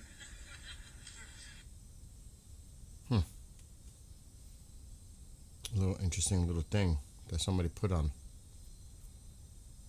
out there. Yeah, you can't negotiate with them. I agree. Exactly. We had the same rhetoric for some Saddam Hussein. How'd that end up? Yep, the checkers versus chess. That's a good point.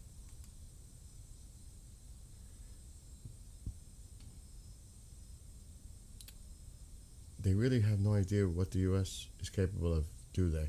I honestly think they don't. And I can't confirm it. Like I said, I can't confirm. There's so much chatter going on, back and forth. It's like, it really can give you a migraine. It really can. It's like,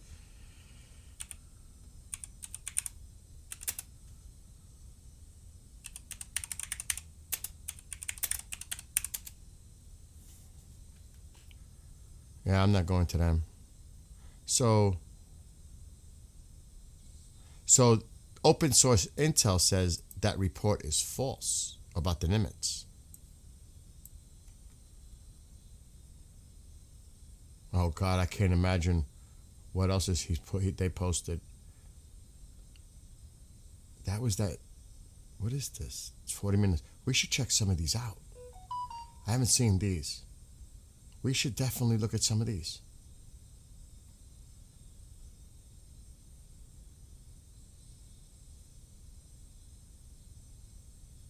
See, look at this.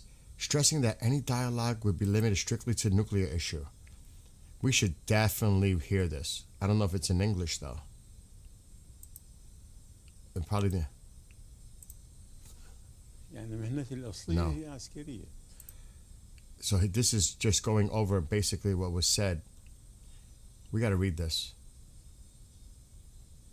This is all coming out based on what I just read off the phone. Iran is prepared to escalate if diplomacy fails. He said Tehran would move from indirect to direct talks with the U.S. only if the current negotiations succeed. Oh, so they're trying to say now. Oh, there it is. I was waiting for that. I said it earlier today. They're going to try to say indirect talks. Then it's going to lead to direct talks. Let's postpone this. Let's keep pushing it and pushing it and pushing it. There's the game. Predictable. So predictable. They're buying time. This is it. This is what they're doing. I predicted it this morning, and that looks like exactly what they're doing. Ask about Khamenei's warning. Oh, I'll just say the Ayatollah because I can't say it. Warning that a future war would have regional consequences. A wider conflict would be triggered by enemy military deployments in other countries and would reach even the most distant locations from which the threats against Iran originate. So they're threatening widespread regional war. When questioned on whether Israel will be targeted by the U.S., if the U.S. attacks, Israel are indistinguishable in such a scenario. If the U.S. attacks, Israel will be involved and we will respond accordingly. He added that while the U.S. and Israel depend heavily on air power, Iran's response plans are different and include the capability needed to counter such attacks. Good luck. Do you see, like, who said that? Somebody said, do they really realize what they're getting themselves involved in? Similar to what Iraq was saying, despite, that whole thing. I mean, Saddam was eliminated. We tried to bring some kind of, which that was a model that failed, trying to bring democracy in that region is. But they did fall. Let's not forget, Iraq did fall. It just didn't end up the way we thought it would. But then again, think about the situation at the time. The patience of the 12-day war will be not repeated. Well, tell that to Israel, because if it was up to Israel, you wouldn't have had day 20. You wouldn't have survived up to day 20. You're lucky. You are lucky that it stopped at 12. You are lucky, not the other way around. It wasn't on you. It was not on you. It's funny how they try to flip the script. It is possible that the one who starts this war will not be the USA because of all the chatter of Israel making the first strike, or even them.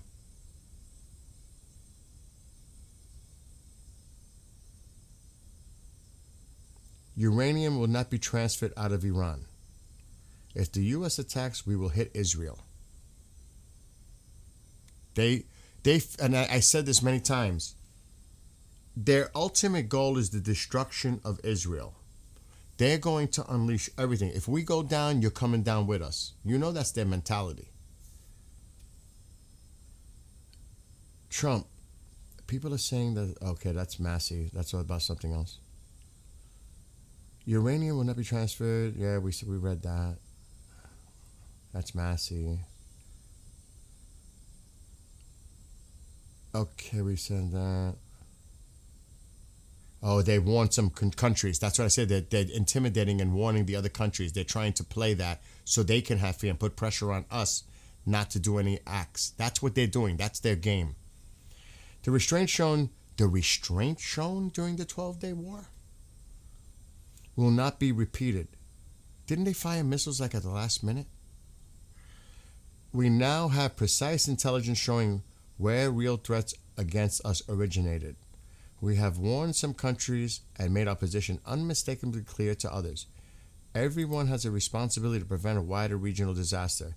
It is entirely possible that the next war will not be initiated by the U.S. They keep reposting it.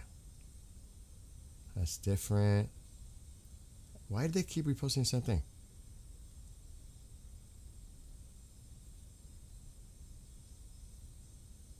Why do they keep saying nuclear program?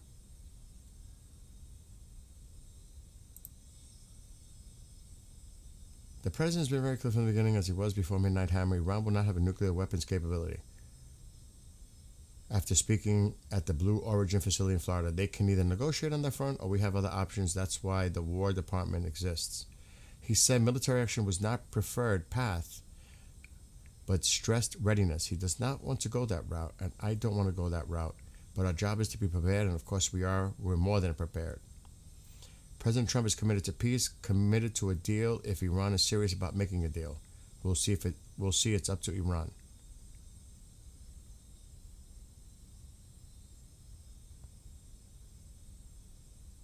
Okay. I think that's pretty much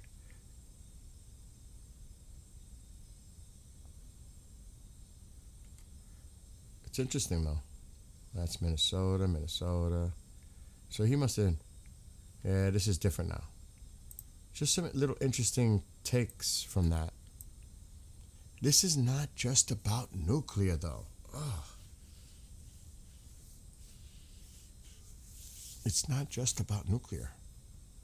Tell that to the Israelis.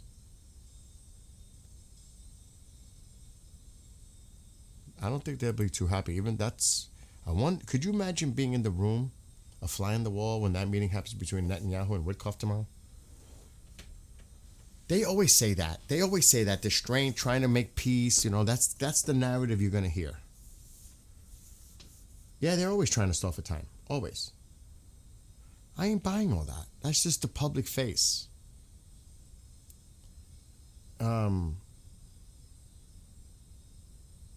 Exactly, Mary. I agree. You know, U.S. aircraft would also include smaller Wasp American-class amphibious assault, also carrying F-35Bs. Isn't it Iwo Jima? Something like that? Why they keep super huge carriers, I don't know. They talk like they had a victory in the 12-day war. Exactly. They talk like they won. The president pretty much told Israel, stop. We hit their nuke facilities. Stop now. You think Israel really wanted to stop? Air superiority. They're flying over the country at free will. No threat, no nothing. What? You had the upper edge. You couldn't even control your airspace. Your ship was destroyed in 24 hours. You had the cards. You had nothing. Nothing. They could have bombed you at will. Yeah, and I'm not discounting the missiles that were sent to Israel, which hypersonics, you know, well, that we get that. But if they wanted to really give them a finishing blow, they could have. They could have.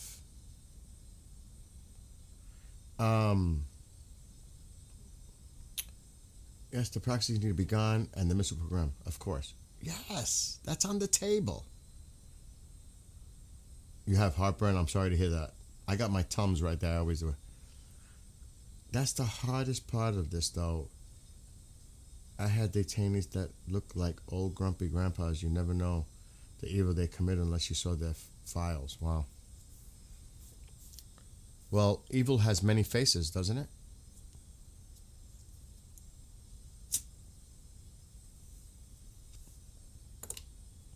Some that you would never even think.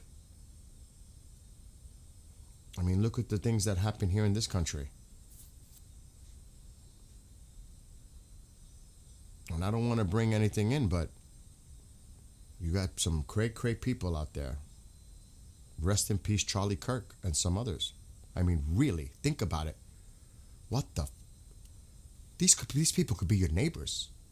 You could be working with them. Not to cause paranoia. I'm not saying that this is something about paranoia, but my God. It's cray-cray. Iwo Jima, yeah. Let's see. Except showing the no outgoing flights. Kevin, in my state of existence, 3 trimester, nothing is going to happen tonight unless a miscalculation occurs. Not with all this talk going on. Now, the president has said in the past, we'll talk afterwards. You never know. He said that in the past. I would have to pull up the quote. But he has said that. He'll take action and we'll talk afterwards. He has said that in the past. So I'm not discounting that.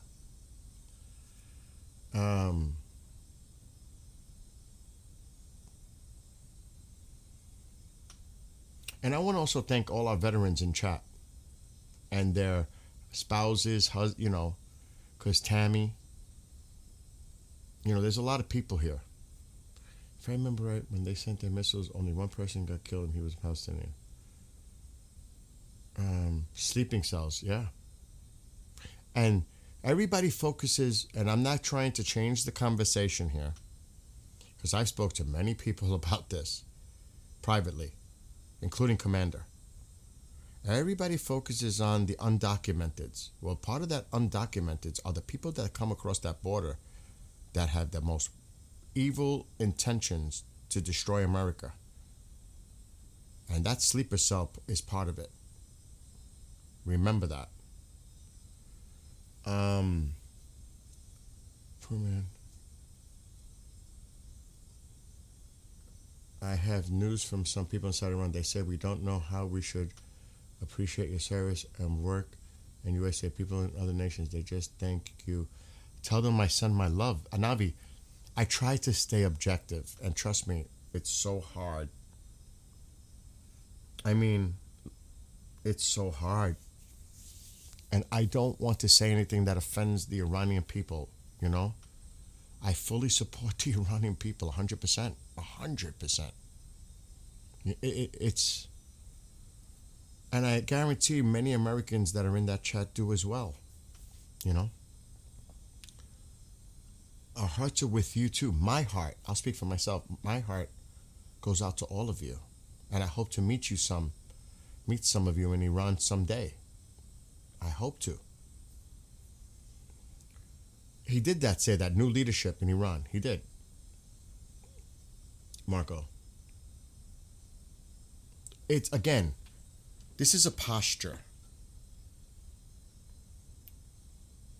If we're trying to create this meeting, even if it doesn't happen, again, publicly, they can say they tried to negotiate with Iran. It just didn't work out. Bang. And we may not even know. It might come from another side. The negotiations didn't work out. I don't know if we would necessarily say the negotiation. I think the president would say, okay, it's time. Now, I don't know what that time would be. Can't predict that, but he's going to be like, that's it, I've had it. That's it. No more. They had their chance. But at least he could say publicly. We tried to negotiate with them. We tried to set up meetings. We worked with intermediaries. We tried every avenue. Even Hexet is saying it. They're all saying it. We tried. We hope we think we can make a deal. That's a public face moment. It's not just going out. It's also going out to the American people. It's going out to the world. Do you understand? You have to look at it for face value. What it means to say to projection. It makes sense to do that.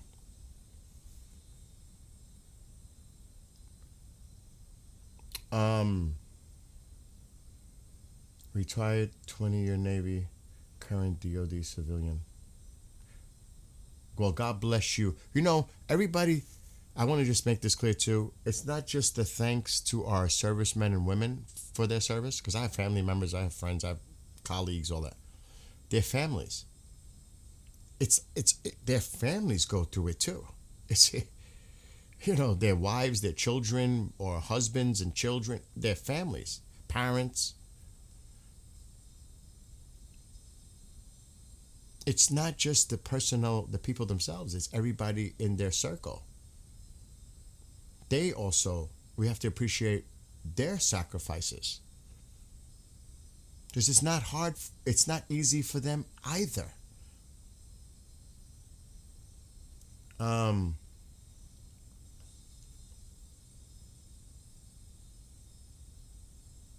Yeah, Miss Soriano, I hear you.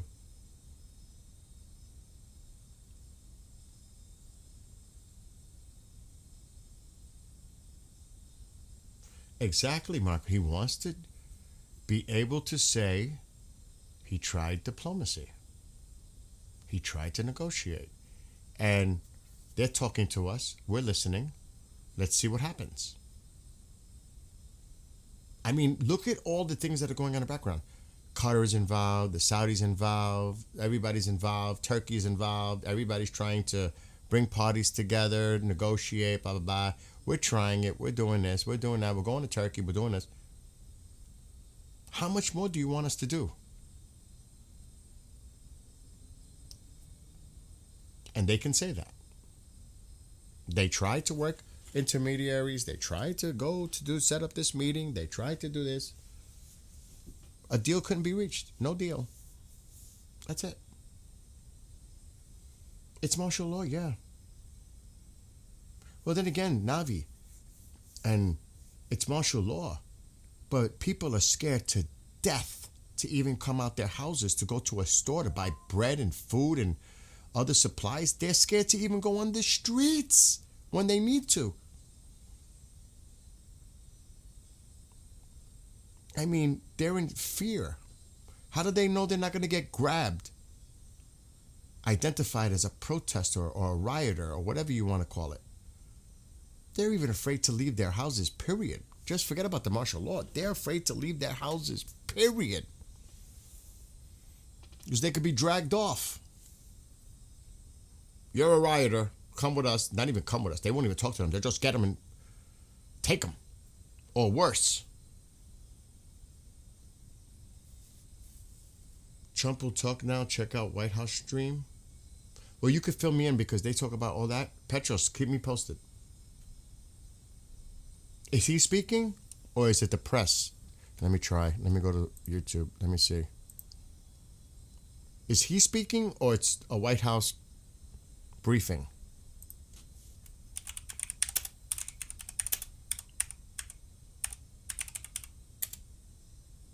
Trump is speaking?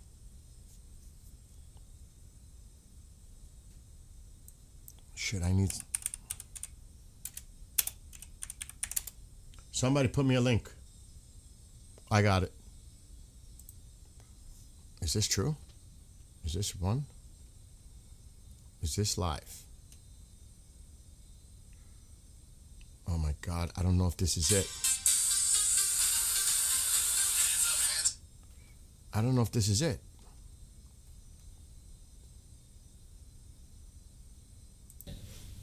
In 7 months, you have 28,600 arrests of violent criminals in just 7 months alone because of your leadership and the dedication of the men and women Is this of it? the FBI. Okay, somebody's who got want the to link. go Let me out see there if it's the and same do thing. job Kevin, they were thank you. Prevented from doing because that department used to be weaponized and I mean, politicized. you might hear This is two what happens audios. when you take out the fangs of Oh no, this is old. This number is Time out. Let me just make sure. Okay, so that was old. We've got it now. President Trump participates in signing. I hope he takes questions. Thank you. Who sent that to me? Kevin, thank you.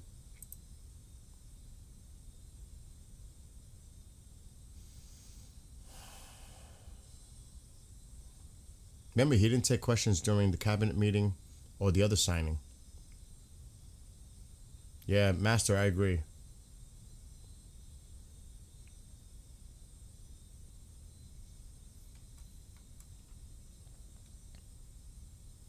So I have it up. Thank you, Kevin.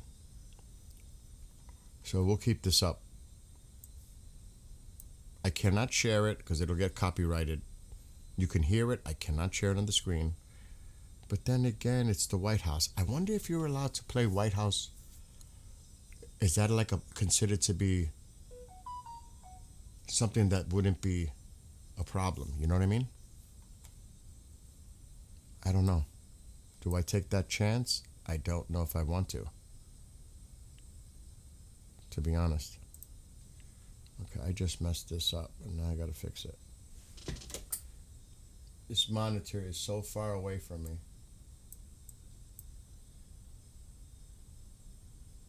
That's the one. You have 4 monitors. That's part of the game. I'll put it here. Let's fix this. I could actually overlap it a little bit more.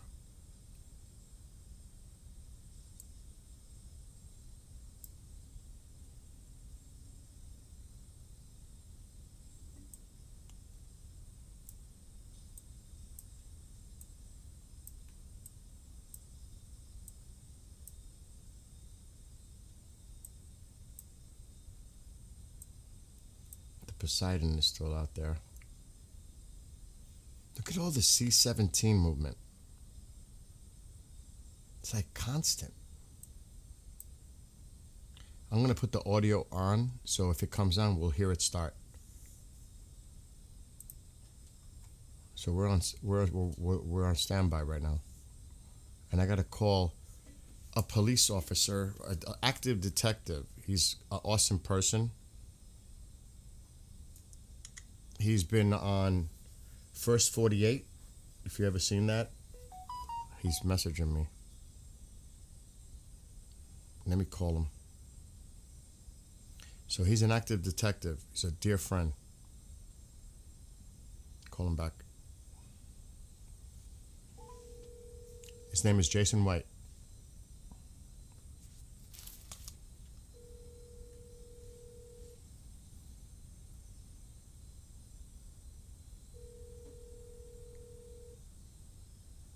Oh gosh, he's probably working.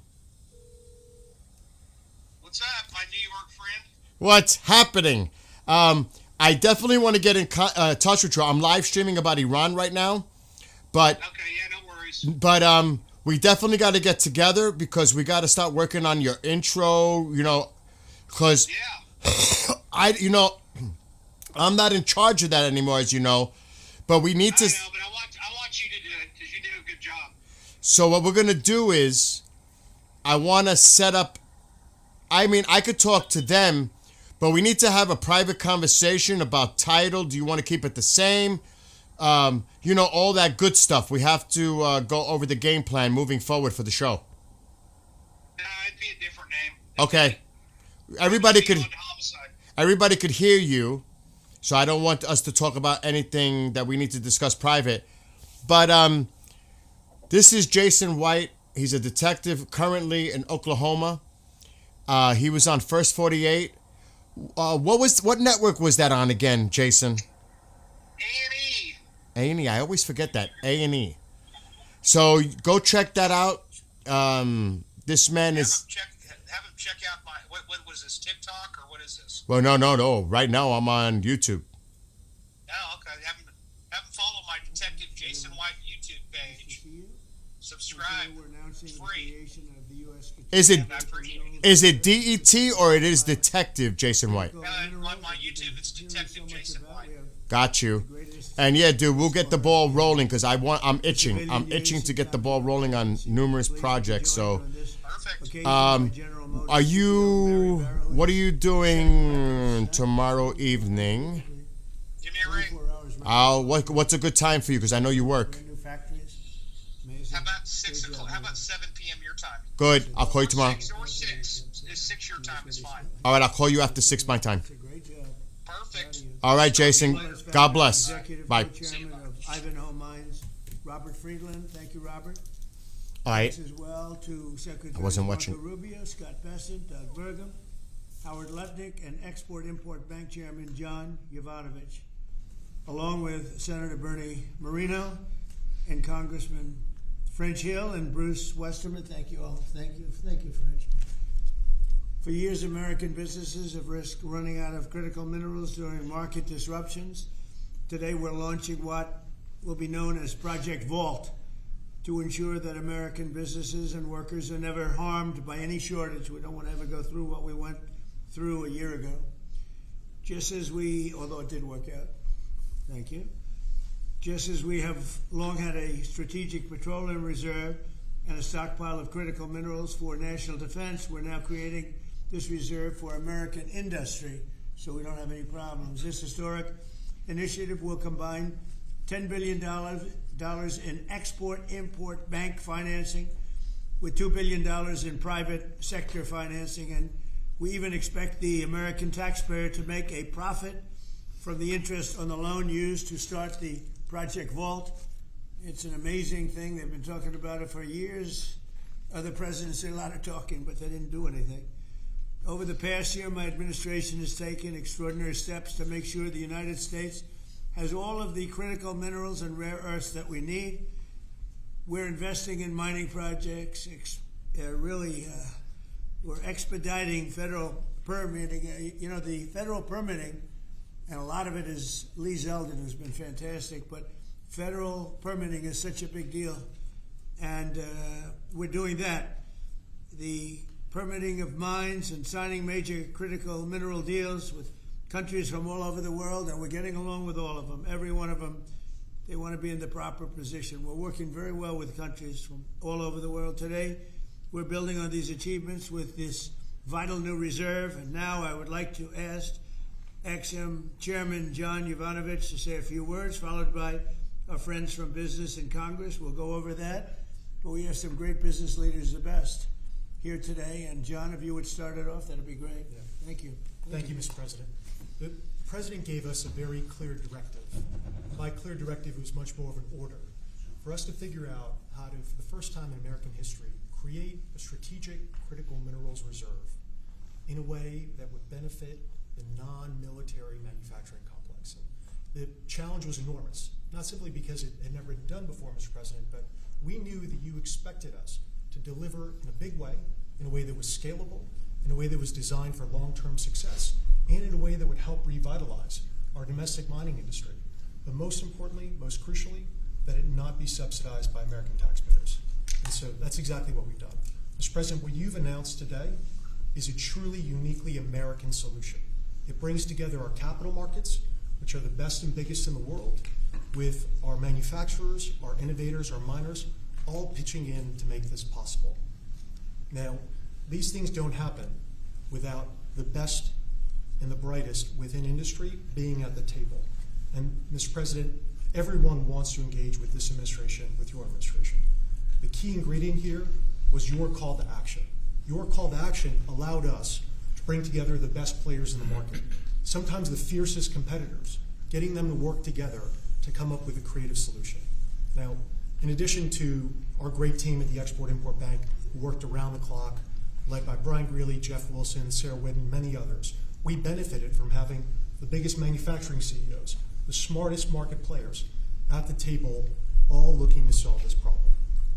So what we have with Project Vault is marrying the capital solution with what we need when we need it most.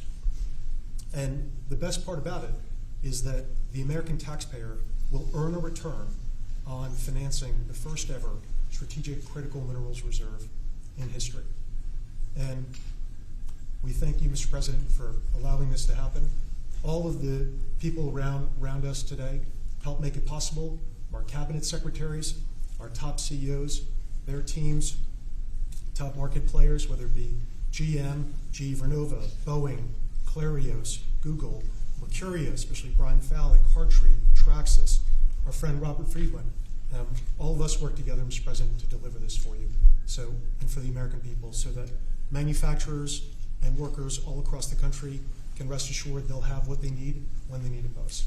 So, And you're covering everything with this. We're not just doing certain minerals and rare earths. We're doing everything. everything on the critical What about list. magnets? We're focused on the critical raw materials, and we anticipate that led by our great manufacturers, will help breed even more solutions. Great job. Thank you very much. Secretary. Doug Burgum, please. Mr. President, again, I want to echo what John said, which is a great thank you to you. You've set the direction, and when you took office, you've done more in the last year for mining and minerals in our country, perhaps than any president in history. Just like drill, baby, drill, you said mine, baby, mine. And what's happened in our country is you've led us through deals with equity deals for the first time. The United States of America is driving equity deals to help sustain and balance this market. You unlocked Alaska with the Amber Road project. That opened up over 1,700 mining claims in Alaska. And of course, on beautiful clean coal, we've got critical minerals that are co-located with that coal, and we've unlocked that. The Biden administration did 0 coal leases during the last 4 years. You've done hundreds of millions of tons of coal leases. That's going to help drive electric prices down in America. Permitting, you mentioned this in your remarks. There were some permits that it's lingered for 29 years. They got done in 4 months last year under your administration. And under your emergency authorities, some of these permits got done in as short as 12 days. You helped create a club of nations to help balance out the fact that we didn't have markets that were functioning around critical minerals. You led off with Australia, Japan, Korea, Saudi Arabia, and Thailand. This week we'll announce 11 more countries that are joining that club of nations as part of this global coalition. And behind that in the pipeline, there's 20 more nations that want to join under your leadership to allow for trade of critical minerals. And then here we stand today with the teamwork that was described. This would not have been possible without the incredible cabinet that you put together. Marco Rubio, Scott Bessent, Howard Lutnick, Chris Wright, and many others were involved in bringing this together through the vision. Standing with us today are some of our chairmen of our great congressional leadership who also have supported this and helped us find a way to do this without any appropriations. This is happening without tax dollars. And of course, our team on the ground here at the White House, including David Copley and everybody else at the NSC, David leading the global supply chain work, the folks working with the Ex-Im Bank team, working around the clock to make all this happen. So again, when you lead, when you put out a challenge, the teamwork happens. And then here we stand today. This is the largest Ex-Im Bank deal in the history of the Ex-Im Bank by more than double. And this is going to help drive national security. It's great for American manufacturers. It's great for American workers. Congratulations, President Trump. Thank you. You're doing a fantastic job, Doug. Thank you. Could I ask Mary Barra, the Chairman CEO of General Motors, which is setting records every single day, and she's doing a fantastic job, to say a few words and also discuss how good the car business is now in the U.S., please. Well, Mr. President, I want to thank you for your commitment to strengthening U.S. manufacturing and supporting the auto industry. Also, want to thank your cabinet and members of Congress and the whole team here that made this possible today. Having a resilient supply chain is critical for our nation, and it's critical for all industry, especially the auto industry. We have been strengthened with many of the different policies that have been put in place over the last year. So I want to thank everybody for that. It not only supports U.S. manufacturing, it supports job creation, it also supports the consumer. So thank you. And business is held very strong. We still see a strong consumer, so I'm excited about 2026. I think it's going to be a record with all of your new plants opening up and everything else in our country. So, in our country. Robert? Please. Mr. President, thank you so much for what you've achieved. Everything we touch, we either grew it agriculturally and you helped the farmers, or we mined it. All these cameras you see in front of you, they were mined. Every time you pick up a hand phone, it was mined. And so stimulating the ability for the miners in this country to help you industrialize the country, they're the salt of the earth, and we're super excited that America is doing something for not only our national security, but for the reindustrialization of the country, because you can't reindustrialize Detroit with a lot of metal. And I'm telling you on behalf of every miner I know, they're elated at the breakthroughs that have been achieved here. They'll make a lot more cameras in the future. And maybe you can help us teach everybody that everything you touch like that, somebody mined it. And we need your support, and we're really happy to get it. And congratulations, you're in the Hall of Fame. Is that the Rare Earth Hall of Fame or Minerals Hall of It's a Fame? bunch of pictures of dead guys that go back to Herbert Hoover, who was a miner. Mining's down to 1% of the S&P 500, but really everything you touch needs mining. And this is the first administration with your support, where we've got hope, we can go out and really do it. So, as you know, I last met you in Saudi Arabia with Mohammed bin Salman. We're working in Chile. Right. We want to bring these metals back to the United States and refine them and use them right here. And the vision of this administration, Howard Lutnick's been helping a lot. A lot of people at Exim Bank have been helping a lot. I'm just telling you, the morale of the miners is sky high. Doing a great job. Thank you very much. Congratulations. That's a big deal. Thank you. Thank you. How about French Hill? Say a few words, please. Thank you, Mr. President. Well, on behalf of Congress, Chairman Westerman could talk about how he's helped unleash the ability to mine through permitting reform. And Senator Marino and I serve on the House Financial Services Committee and Senate Banking Committee. And we're best in this country when we take the private sector and we leverage it to unleash the directions that you're made. And so together with our reauthorization of the Exim Bank, we leverage that resource with private sector dollars to make this a success. And it's going to be a huge strategic change in America's industrial capacity. Big difference, right? Big difference. There's never been really anything like what we're doing. Bernie, please. Not to be hyperbolic, but if you hadn't been elected, the auto industry in America would be over. The country would be completely over. The country would be over. Well, but the auto industry would have been gone first. What the Democrats had done with electric vehicles, the mandates, what you were able to accomplish last year, Secretary Lutnick, what Secretary Bessent was able to do with your leadership has transformed the auto industry. And I tell you, it's never been better for people in the auto industry. I hear from all my friends, they are elated. And the worst part is that the people that you really saved were the car dealers in California and New York and New Jersey. Right. And they fought me all the way, Mary, right? They fought me all the way, and now they're saying thank you very much. But you're doing a great job. Thank you, Bernie. Scott? Sir, as you always say, economic security is national security, and a country does not have sovereignty if we don't have control of our critical minerals, don't have control of our steel production and our industrial base. And thanks to the work of everyone here through your leadership, this was a public-private partnership that only you could have assembled, and we are taking back our sovereignty, and we are going to have this Vault project, a strategic mineral reserve, and I can't tell you how innovative and exciting this is, and the level of security it is going to give us going forward is phenomenal. And how is your new, and I think new and improved Fed chairman doing? How's that all going? So he's off to a great start. I think so. He had so much built-in credibility, and as the American people, smart people, like Representative Hill, the Senator Marino, they already knew him, and as the American people get to know him, the important thing is that they will be able to trust the Federal Reserve to steer the economy for them. He's going to do great. Howard, please. So, prior presidents took America for granted. They let our critical minerals only be controlled by China. They let our mining business go to hell by closing all the mines, closing our coal plants while China opened them. They let our auto industry, right? We used to produce 75% of our cars in America, and when Biden left, it was below 50%. We were just letting all of these industries just be shredded from America. And thank goodness you are in this chair, changing it and taking it back. We are taking back critical minerals. We are taking back mining. We're taking back the auto industry. You're going to watch us take back pharmaceuticals. We're going to take back semiconductors. None of this could possibly happen without your leadership. And it is the most fun to stand back here with your leadership because we are changing America back and making it great again. That's very true. Anybody would like to say anything else? Amen to that. You guys okay? Everything all right? Chairman Bush. Well, thank you, Mr. President. You're such a good man. Go ahead. It's a great day, and it couldn't have happened without your leadership. And I think people will be talking about this for a long time because we're bringing back American mining and American manufacturing. You know, God blessed our country with abundant resources.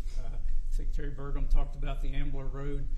49 critical minerals that can be mined in sufficient quantities just in that one area, but from northern Minnesota, Arizona, my home state of Arkansas, we are blessed with all these minerals. They're just in the ground.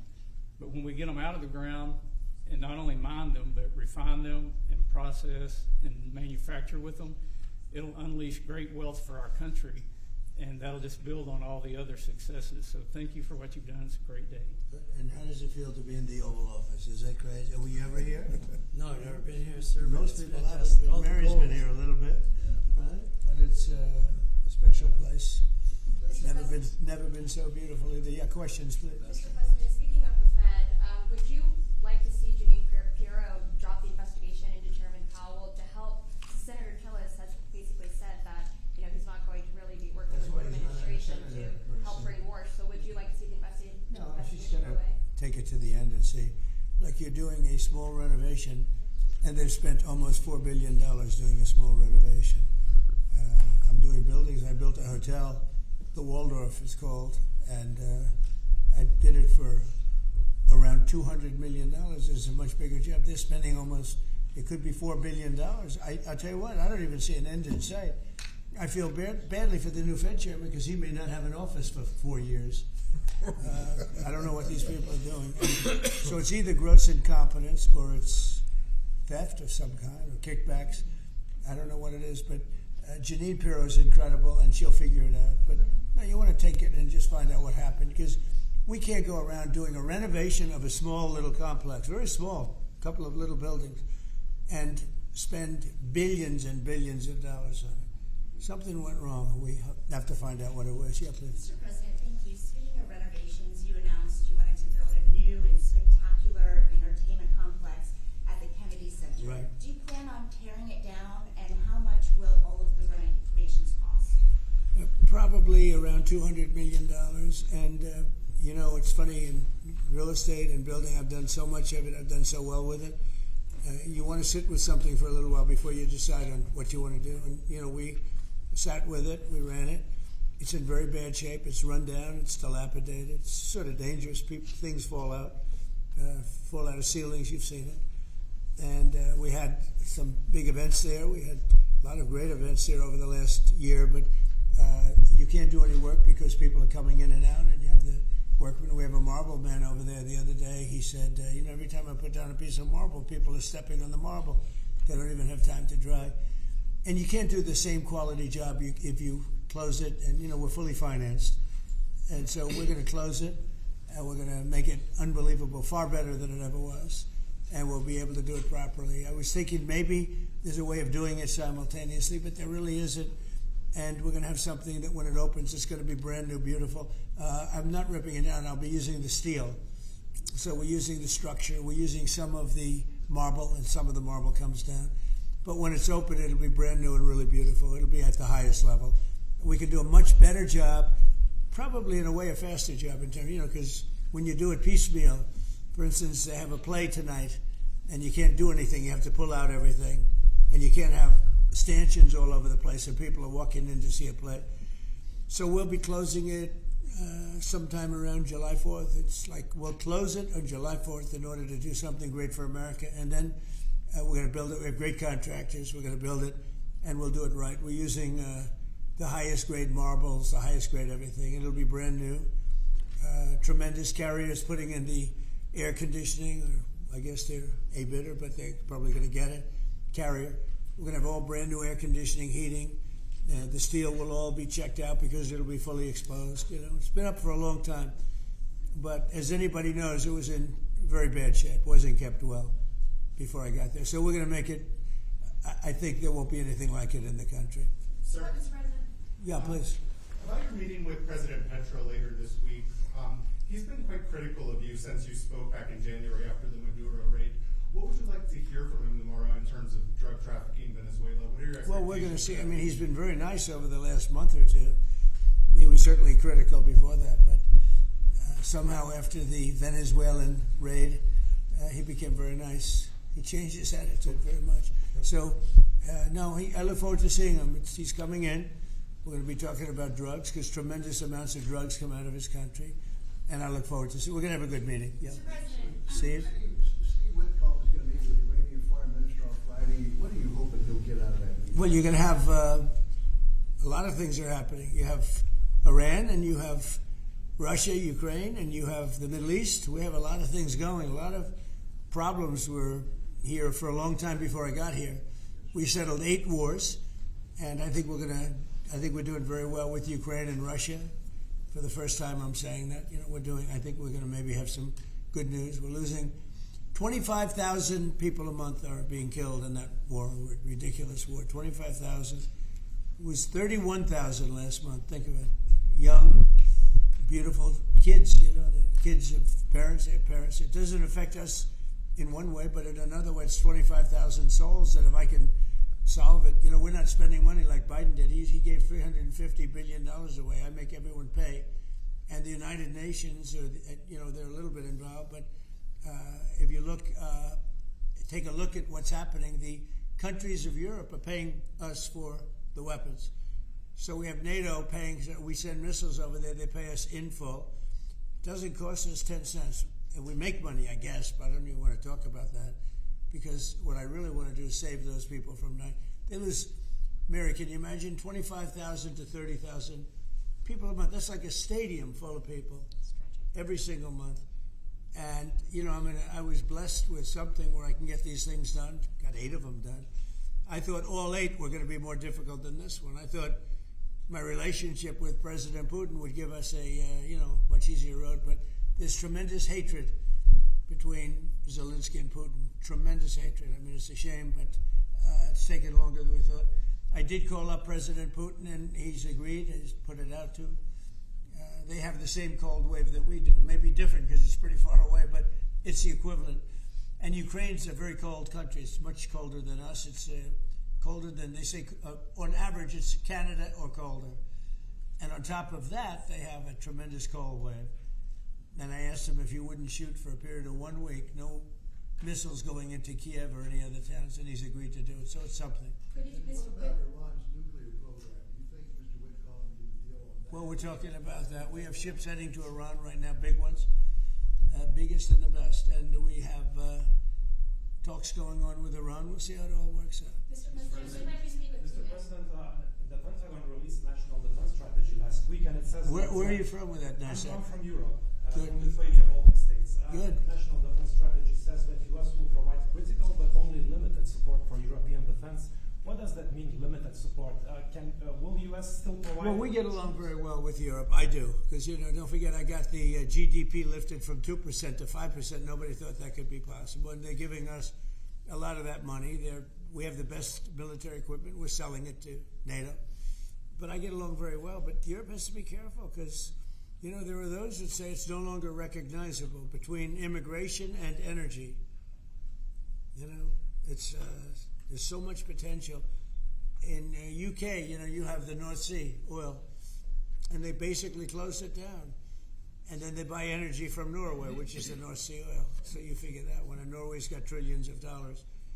They have to be careful. You need energy, and you can't do the windmills because the windmills, you're supposed to make money with energy, not lose money. So I'm very disappointed. I love Europe. I love the people of Europe.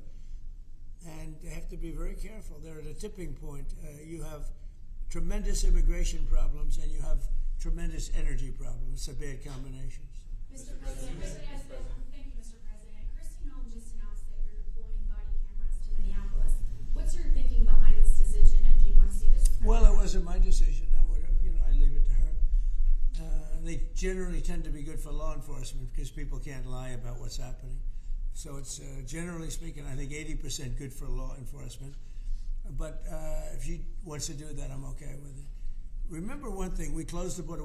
I got elected on a disastrous border, and we have nobody coming in through our border anymore. We had 25 million people come in 4 years through our border. Many of them were murderers and drug dealers and mentally insane from mental institutions and insane asylums. And now we don't have anybody coming in. For 9 months now, they actually report 0. We have 0 people coming in, which I find hard to believe, but the Democrats do that report. They tend to be left-leaning that do that report. So I assume it's true. If it's not, it's a very tiny amount of people. But we basically have a tremendously perfect, strong border. And also crime levels are at the lowest point they've been in 125 years. Since 1900, we have the best numbers. And that's despite the fact that we had a lot of criminals and murderers. 11,888 murderers came in. and we have the lowest numbers that we've had in 125 years. So, so we're doing a good job. If she wants to do the camera thing, that's okay with me. Mr. President, there was one homicide in D.C. during January. Do you think this is due to your efforts, and do you think blue states should see this as a sign that they should cooperate with you? Well, if there was one, I mean, we haven't had one in a long time. D.C. has become a very safe. There was a in-house homicide. It was in-house. It was a dispute within a family. We have had virtually no crime in D.C. D.C. is now considered a very safe place, and it should be. It's our nation's capital. And we sent in the soldiers. I read the Washington Post this week, and it was incredible. They were trying to determine how did we get so low numbers? The low numbers in D.C. because we have very little crime, if any. And they talked about everything except for the fact that we put our National Guard and great soldiers inside our city. They didn't want to mention that. It's how dishonest. Because if we didn't do that, you'd have tremendous crime in D.C. And I get thanked every single day by people that work in the White House. People, young ladies, men, they come up, thank you, sir, for making D.C. so safe. They walk to work now. A year and a half ago, they wouldn't have walked to work. They would have been killed or mugged or something would have happened to them. So it's, it's a great honor, but you got to read the story in the Washington Post. They do it. Crime is way down in D.C. Now, what's the reason for it? The reason for it is we have very big, strong, good-looking soldiers standing around, and I think they make the place look better. But this is our capital, and we have a very safe capital. We had a very dangerous capital before. Yeah, Sir, yesterday you said you were speaking to people about Cuba to reach an agreement. What Right. sort of agreement are you hoping to reach?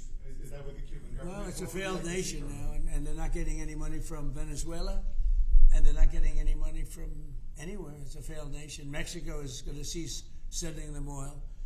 So I'd like to take care of the people that are here from Cuba. We have many people that came from Cuba that were thrown out of Cuba or that fled Cuba.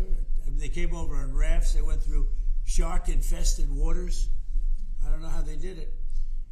And it was many years ago. Many would like to go back. Many would like to at least visit their relatives. And I think we're at a pretty close point. We are dealing with the Cuban leaders right now. Mr. President, the Wall Street Journal reported that the royal family of Abu Dhabi invested hundreds of millions of dollars in your World Liberty Financial. Can you explain why you decided to take that investment? Was that a transaction? Well, I don't know about it. I know that crypto is a big thing, and they like it. A lot of people like it. The people behind me like it. My sons are handling that. My family is handling it. And I guess they get investments from different people. But I'm not. I have all I can handle right now with Iran and with Russia and Ukraine and with all the things we're doing.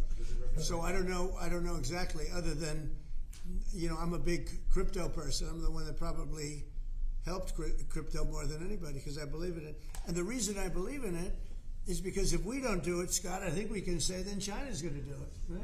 Yes, sir. If we don't do crypto, then China's going to do it. And it's just like AI. We're leading AI by a lot. And if we weren't leading, China would have led. They're very capable. They're very good. What do you have to say about that? You've made America the digital asset capital of the world. We did the Genius Act for stable coins. Many of the people standing up here are working on the Clarity Bill to I hope that gets done. Market structure. Yeah. And we're bringing U.S. best practices to an exciting new industry, digital assets, innovation, and it spreads everywhere. So the U.S. And do you agree that if we didn't do it, China and others would, but China would? Oh, China would have had the lead, and then others around the world in terrible jurisdictions would have been doing it. And on Iran, sir, can you say what your threshold military action is? Well, I can't tell you what I'm going to do because right now, we have a tremendous force going there, just like we did in Venezuela, even bigger. And they'll be there soon, and I'd like to see a deal negotiated. I don't know that that's going to happen, but I mean, if I knew I wouldn't be able to, I wouldn't tell you. I'd be very foolish if I would tell you. But right now we're talking to them. We're talking to Iran, and if we could work something out, that'd be great. And if we can't, probably bad things would happen. Mr. President, on the government shutdown. Yeah, please. On the government shutdown, do you think there could be a resolution? Probably bad things would happen. I do. From House Republicans. Well, I spoke with Speaker Johnson. I spoke with Leader Thune. And I think they're pretty close to a resolution. You know, we were at 5.6% GDP, and we lost 1.5 points because of the 42-day shutdown. Think of that. We would have been at 7. Nobody ever saw a number like 7. And I think, Howard, probably 1.5 points was the number, right? 1.5 for the shutdown. Exactly right. And it's very bad for our country. But despite that, we have the highest numbers we've ever had. You know, we're doing well. We're going right through it. But I will say that I spoke with Senator Schumer numerous times, and I don't think they want to see a shutdown either. Mr. President, are you going to sue Trevor Noah? Last night in a post, you alluded that something could be coming. Yeah, well, he said that I spent time on Jeffrey Epstein's island. I didn't. I mean, he's a lightweight, this guy. He's a terrible. I think he's terrible. I thought he did a terrible job at the Grammys. I thought the whole Grammys was terrible. I watched part of it. It's not watchable. But he was a lousy host. I'd say not as bad as Jimmy Kimmel, but pretty close. And no, he made a statement about me and Jeffrey Epstein. I have nothing to do with that. I have nothing to do with Jeffrey Epstein. And in fact, if you look at the DOJ, they announced, they released 3 million pages. It's like this is all they're supposed to be doing. And frankly, the DOJ, I think, should just say, we have other things to do, because that whole thing has turned out, I mean, other than Bill Clinton and, Bill Gates and lots of people there are a lot of questions about it, but nothing on me. But it was even sort of better than that, because they found that Jeffrey Epstein and this sleazebag writer named Michael Wolff were conspiring against Donald Trump to lose the election. So Epstein was conspiring with a writer for me to lose the election. So right there, you know that I had nothing to do with this guy. But yeah, it's a terrible thing. The amount of time that's being wasted. When Epstein was alive, like 10 years ago, nobody cared about it. But they're only doing it. But now it's really hitting back on them because Bill Clinton is such a big part of it. The Democrats are pushing it. And the problem is that it's turning out to be the Democrats that were with and conspired with Epstein. So I think you're probably going to see a little pullback from them. But think of it. They were working together to try and help me lose the election. But this is the Oval Office, so I guess that didn't work out too well. Okay, one more question. Mr. President, do you have an update on U.S. troop level in Europe? Are you planning any force reductions? Now, we have a great relationship with Europe. We have a great relationship with our troops. One of the best things that I can say is that if you go back a year and a half ago, so I'm running for election, they had the worst recruitment numbers in the history of our country. Nobody wanted to join the military, or nobody wanted to join the police. Nobody wanted to join the fire departments. We couldn't get anybody to be a proud member of our country. And now, Doug, as I told you before, now we have the best recruiting numbers that we've ever had in our military. Army, Navy, Air Force, Marines, Space Force, we love, and Coast Guard. I love the Space Force. It's doing great. But now we have waiting lists on everybody wants to join. You know why? Because people are proud of our country. Because our country is doing great. I think Mary can say the same thing. You had lots of people not working so well, and now you just wish you could get them in faster. I know that it's hard to get them. Yeah, we continue to bring people in and have training programs. We're Right. investing in the U.S. Training workforce. people. Yes. But 2 years ago, you didn't see anything like this. It's amazing what's happened. So we have the number one in the history of our country. We've never had more people that want to join our armed forces than we do right now. And a year and a half ago, nobody wanted to join. They were embarrassed by our country. They were embarrassed by our leadership. And now they're proud of our country, and they're very proud of our leadership, and a lot of the leadership is right behind me. Thank you very much, everybody. Thank you, Press. Thank you, Press. All right, so that's over. And I caught that too, when he said that. That's when I jumped on. It's very similar to what happened before the 12-day and Midnight Hammer. It really is. It's almost surreal. He said, if no deal is made, bad things are going to happen. That's what I mean, what do you expect him to say? I mean, really, what do you expect him to say? He's trying to give this one last shot, and I'm telling you, they better be careful. They better not think about trying to prolong this and bluffing it, because I think he's at the end of the rope right now. I think they don't have much time. And this came out while this was going on.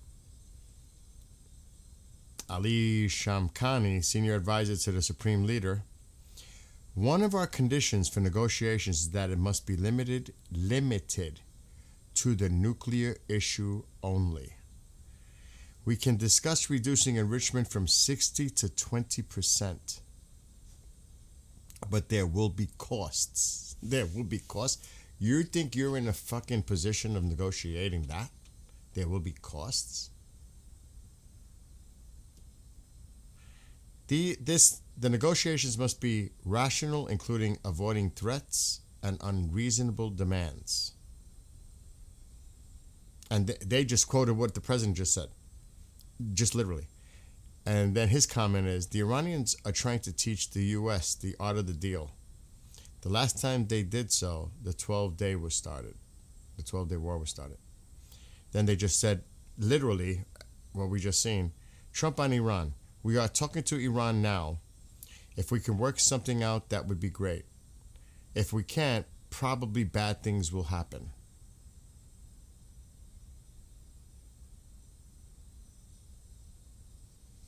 I agree with the. I couldn't show the video because I don't want to get copyrighted. This is not the appropriate time. Any time is not appropriate time, but we need the YouTube to keep going without getting hit or the copyright. That's why I had to do audio only. I don't know if I'm not watching the Super Bowl. I wonder if I'll be watching something else on Sunday. I'm serious. And I joked about it. You know what I mean? I joked about it. I don't know if that's such a funny joke anymore, if that's preposterous to even think about. Oh my God. Think about, could you imagine? I swear it could happen. It literally could happen. It could literally happen. Everybody's gathering at parties. Because people don't watch the Super Bowl. They just have parties. The game's on in the background. It's just a reason for people to come together and party. Let's throw a party. The Super Bowl. Yeah, some people might sit there and watch it. Personally, I couldn't care less. At all. I will watch zero of the Super Bowl. Absolutely zero interest for me. So I'll be doing this. I'm not watching the Super Bowl. I would never watch the halftime. I don't even remember the last time I seen a halftime show. I would have to look it up. The last time I even watched one. Right at halftime. That's what I'm thinking about. The Super Bowl is like our big football, not soccer. Not not that football. It's one of the most watched sports programs in the United States. Millions and millions and millions of Americans watch the Super Bowl. Now, the ratings fluctuate depending what teams are involved. But literally millions of Americans are tuned in. And like I said, a lot of them are not really tuned in. They're just throwing parties. It's a reason to throw a party. And I think it was the president somebody made a joke like they should make it a holiday. I don't know if it was the president. Monday should be a holiday because of that. Did they cancel Bad Bunny? No. Did they really? Bill, this is why I avoid those events entirely. No, seriously, did they? Did they cancel Bad Bunny? Or are you guys joking around? Because we know how that was going. Now you got me looking.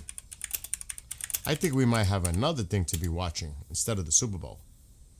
And you can just imagine the president taking the attention of away from the Super Bowl and having the Americans tuning into what's going on in Iran.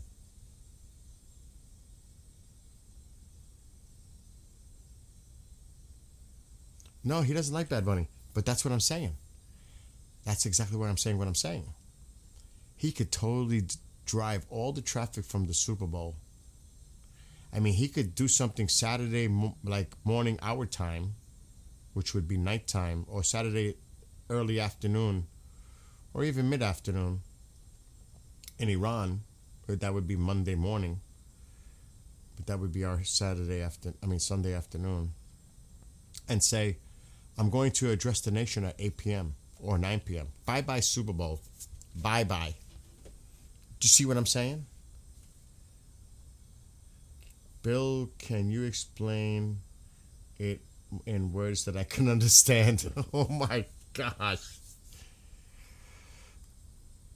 All right, hold on. I'm going to see. Hey, he's still headlining. I thought that you were serious. I mean, Turning Point USA has a halftime show. I'm just saying, for those that are interested. Kid Rock, Brantley Gilbert, and Lee Brice will headline the halftime show on Turning Point. I'm just telling you all. I know I'm going a little off. I just want to see something.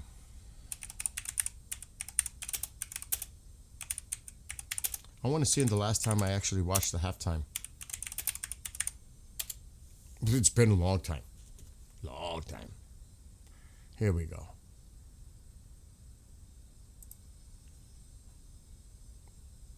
Let me see the years. Oh my God, we're not going back that far. I wasn't even born.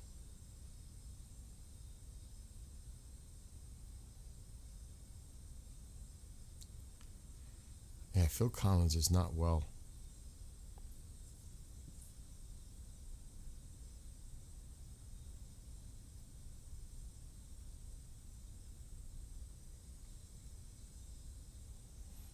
Oh my God, it must have been a long time. Was the Chili Peppers the last time?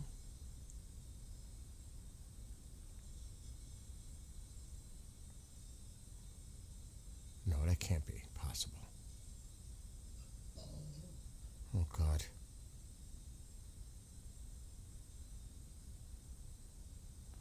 Could it be? It's been that long? Ma, please, I'm live. I'm not a Maroon 5 fan, so that wouldn't have been.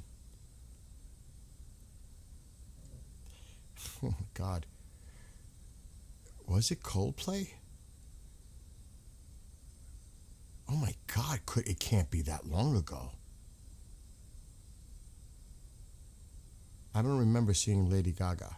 That was in 2017. And that's why it feels so long. It might have been Coldplay in 2016.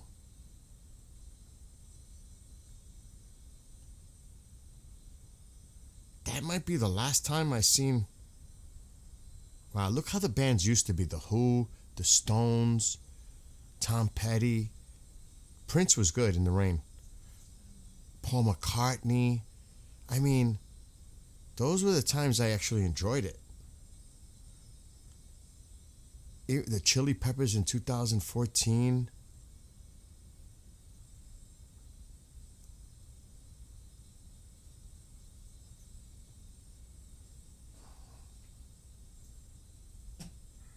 It seriously might have been like 10 years ago. That's crazy. That's the last time I seen a Super Bowl halftime show. I know it's 5 p.m. I'm catching up. I'm watching it. Patriots on my home team. I hear you. That's your team. That's your team. If the Giants were playing, I'd be watching it. For the Giants, I would. I can't lie. If the Giants were there, I'd be watching it. But I have no reason to watch it now. Otherwise, none. Zero. None. I played football when I was young. I broke both ankles. Matter of fact, you see that pinky? Crooked? That's a football break. That's from playing football, literally. That pinky. So I have injuries that I've sustained playing football, tackle football. I love football, playing it. I love playing football. And baseball. That's another injury-ridden thing. Actually, the scar is still there from elbow surgery. I used to throw for 5'7", 90 miles per hour. Me. I used to be able to throw the hard ball 90 miles per hour. I was a beast. I was a beast when I was young for sports. Yeah, Prince was awesome for the Super Bowl show. But he was playing the guitar. It was like a rock performance. Now I can't do it. I can't. Anyway, enough of that. But the point of the whole Super Bowl thing is, I would not be surprised that the president takes away from that audience and does something, and then I'm addressing the nation. I bet you those ratings would be gone. They're done. No, I don't know how many people would tune away from this. So I mean, if you love that team, let me ask you this question. You said you're a Patriots fan. If something would have happened in Iran when the Super Bowl is going on, even though it's your team, what are you going to watch? The Super Bowl or the president? I know that's a tough choice because that's your team, but I mean, if the Giants were on, you know what I would do? I would DVR the game, and I'm going to watch the president. You know what I'm saying? That's what I would do. I would just record, and I'm going to watch the president. Then when the president's done, if I don't want to cheat and see the score after the president speaks, then I might do that. Or I'll just go back to where I started the DVR, the recording, and take it from there. The thing I watch is the Anheuser-Busch commercials. Oh, my. What time is it in Iran?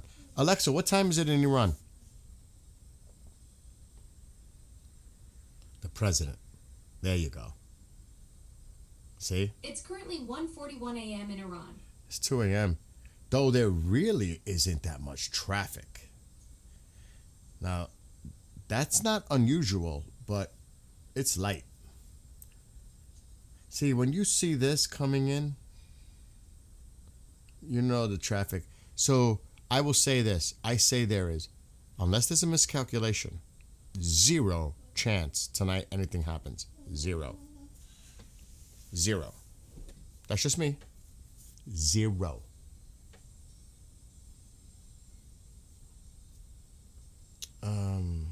So my team is Vikings, so I don't have to worry about Super Bowl games. Oh my God. Could you imagine being a Jets fan? That's got to be the worst torture. A Jets fan. At least the Giants won a couple of times, and I'm sorry, but they beat your Tom Brady, which was really sweet, by the way. They were undefeated that season, and the Giants beat them. That felt so good from a Giants fan perspective. I'm sorry, Mary. I'm sorry. I'm not trying to get you upset. I'm just from a Giants fan. Or Scott Norwood's kick. I think it was 2019 against the Bills. Talk about a team with bad luck. Oh my God, the Bills just can't win. They can't win. I'm definitely going to see the president. I'm going to be covering it. Listen, Super Bowl day, you guys can watch it, do whatever. I'll be here streaming and watching. Because I think there's a very high likelihood there will be no deal. Very high. Nuclear only? Netanyahu's going to be like, do you realize what they're saying? When he meets with Witkoff. I don't know if they call him by first name. Hey, Steve, you realize we're not in for that nuclear only thing. You know that, right? We didn't know that was the only issue on the table. What happened to the missiles and the proxies and everything else? And you said 0 enrichment. You said 0. They're saying 20. What's going on here? Is that the plan? It's only nuclear only? I could only imagine Netanyahu's reaction talking to him. Could you imagine being a fly on the wall tomorrow in that meeting? I wouldn't discount the possibility. Oh, I'm not hearing no noise from my computer now. I wouldn't discount the possibility to say, well, if you guys don't decide to do something about their missile program, we are. You know what I mean?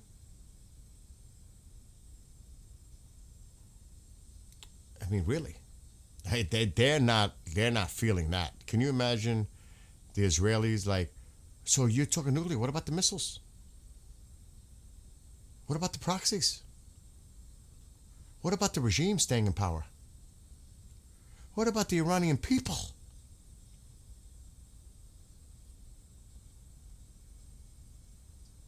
Yeah, I say 0 tonight too. Yeah, Bibi ain't happy for sure. No way. And then again, I say all this, but to me, the main thing is the Iranian people. Bottom line. I can't relate. I can't imagine. This shit is not over. It's not over. And I don't want to go over rehashing the thing I've been saying over and over again. I truly believe that the president is going to take action. This is very similar in what's been done in the past. The same stuff out there. We tried to negotiate. We're trying to see if we can work out a deal. Look up what he said. It's almost identical before Midnight Hammer. Look what he said. We're trying to negotiate a nuclear. It's almost identical. And what happened? Midnight Hammer. It's almost identical. That's why be patient. And I know patience is not something nobody wants to hear. I get it. I understand that. Easy for me to say. I know. I know.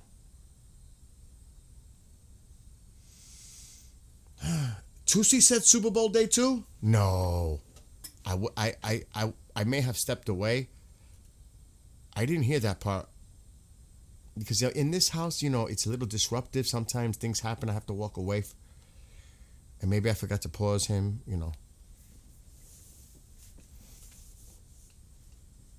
He's definitely playing them. He's definitely playing them. I guarantee he already knows his decision, but he's just not saying. I wouldn't tell you even if I mean, the press actually is laughable. Like, he's going to tell you. Other administrations did that. In 2 weeks, we're planning to do this. Announcing it like, oh, great. Really? No, not the president. Not this president.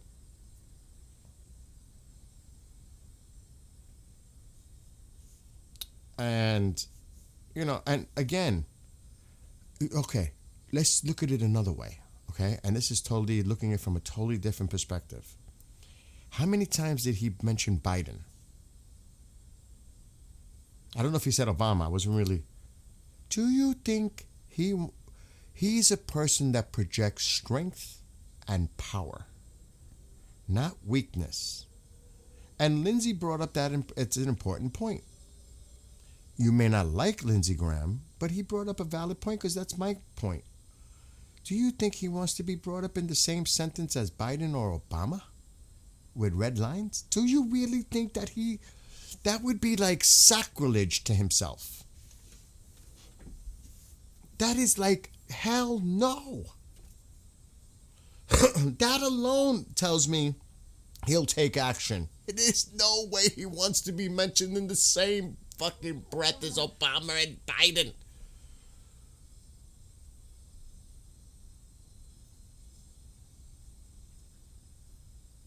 Here we go.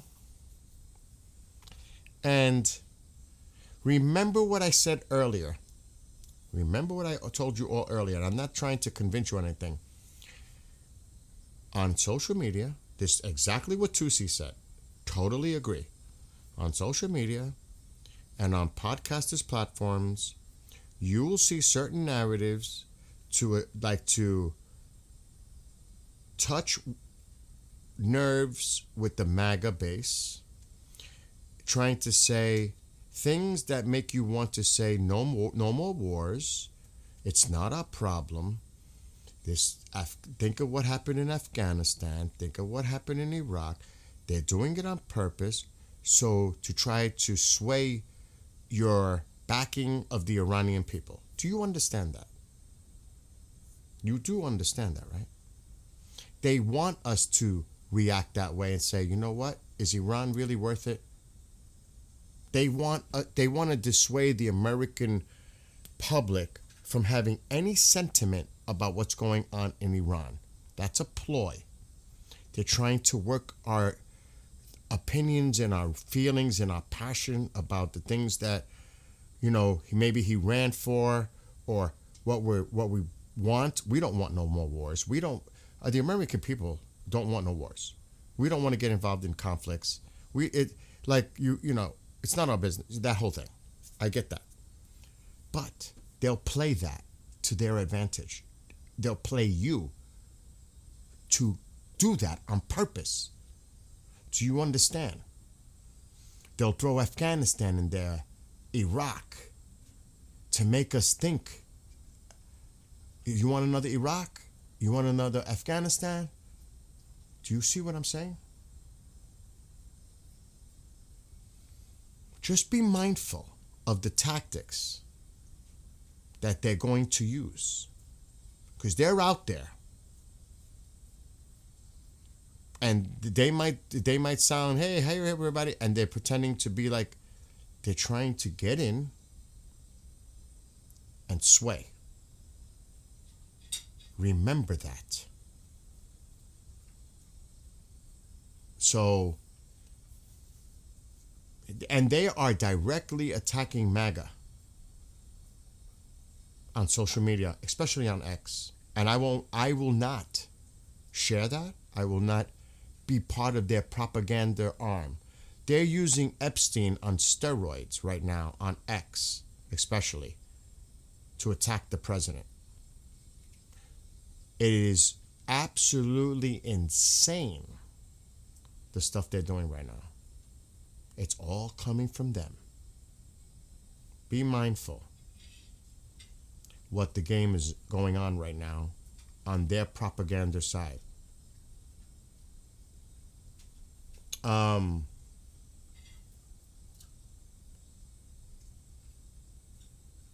Who are you talking about as a Jew? Am I Jewish? And you know what? Even if I was Jewish, what would that mean? Right away, it's the Jew thing. Right away. Death to Israel. Destruction of Israel. Destruction to America. There was a time in Iran that never happened, For thousands of years, actually. There was a time that you would not hear a Persian say that. You know that, right? A Persian. Goes back thousands of years, actually. The relationships between the Jewish people and the Persians. It's such ignorance. It is almost appalling, the lack of education. It really is. Before, and even before, well, I'm not even talking about even the time of the Shah. Go look at history. The only nonsense that this Jewish thing has been happening is since this regime has been taken in place. They had relationships going back for thousands of years.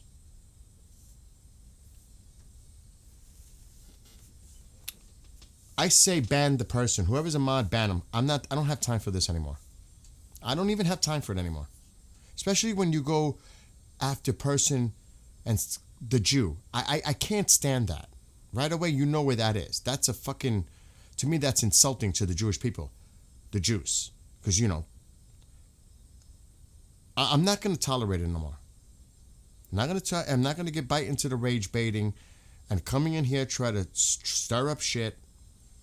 I think we have to put our foot down when it's obviously insulting the Jewish people that could be watching. We're not tolerating that. If you want to be in here and be respectful, that's one thing. But we're not going to tropes. We're not going to attack people in any racial way, xenophobia, any of that. We're not tolerating that. Zero.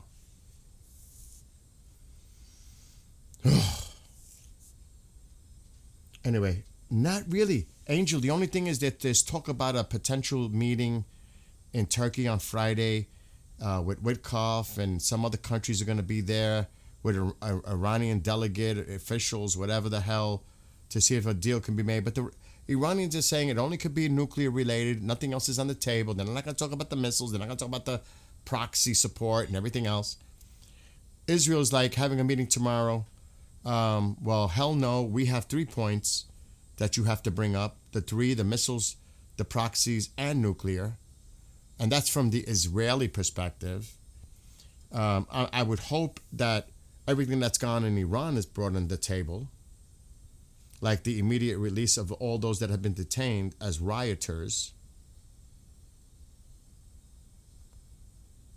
You know what I mean? So that's the things that's going on right now. The one thing I always worry about, and that airspace is quiet, but it usually is at this time because it's late, getting late over there. The one thing I'm always worried about is somebody making a stupid miscalculation. Especially the Iranians pushing things with our Navy. They're getting more daring. I'm telling you, they are playing with fire.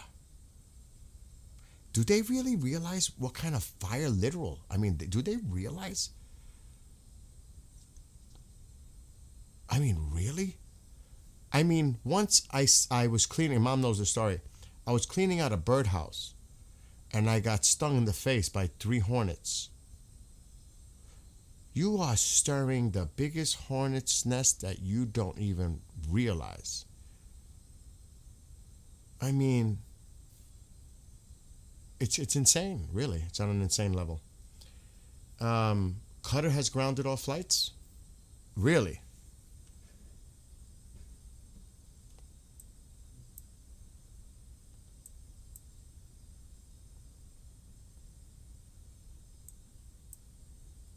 I'm seeing a lot of air traffic near Qatar right now.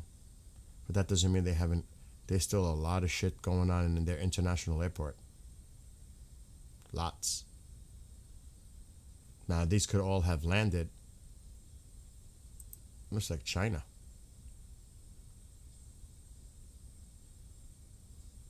Sure is. And that's leaving Doha. There's one coming in.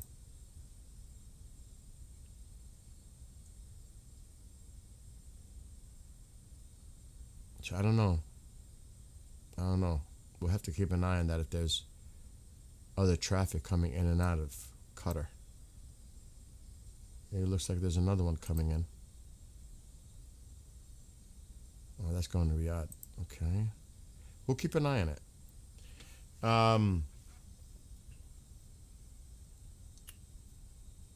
I definitely, Frog, I don't doubt you. You know what I mean? I'm not doubting it. I'm just saying we have to, I want to, let's see what's going on, guys. Exactly, Rodney. I agree. I do not judge anybody or religion at all. At all. I mean,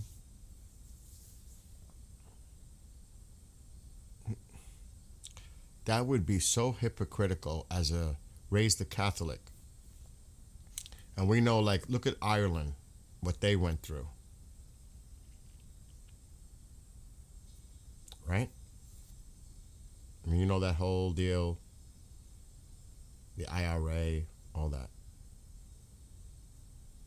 It happens. I respect everybody's. That's not my business. How people pray or don't pray is not my business. Really, it's none of my business. That's their lives. Who am I to judge them how they pray or don't pray? You know what I mean? What is wrong? Who are we to decide somebody else's faith or criticize them? That's their faith. I would never do that. I wasn't raised that way. Oh no, somebody like said something, Jew, tough, something. I don't have time for that no more. My mother said she was on my father was green.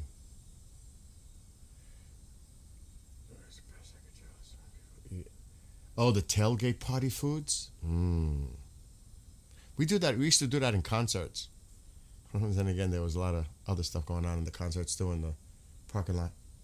Yeah, the drone factory keeps going. Hundreds per day. Hundreds per day.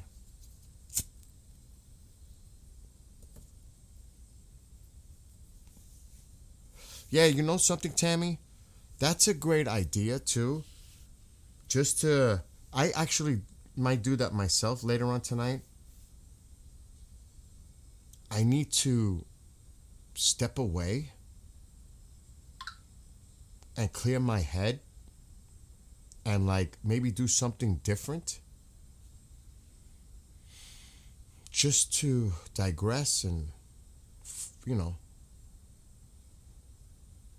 it's true, Francis. Too many wars over religion. Too many. That's, you know, the tragic part of it. But otherwise, really, it's quiet. I don't expect nothing at all. Really, I don't. Unless, like I said, there's a miscalculation, which would be really foolish at this point. But I don't see anything going on tonight. I don't see anything going on for the next few days. Unless there will be no deal, and it's announced, no deal, no meeting, then the tension's going to rise big time.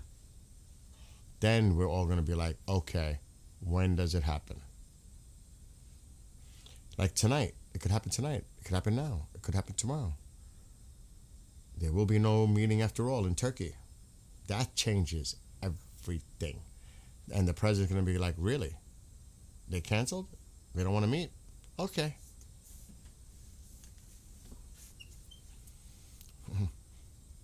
That would be now then we really would have to pay attention big time. Yeah, I don't see anything happening tonight. Nothing. Zero.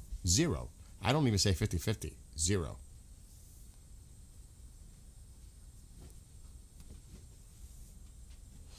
Are you serious? Somebody called because they were screaming during the Super Bowl? Tussi's on in 45 minutes.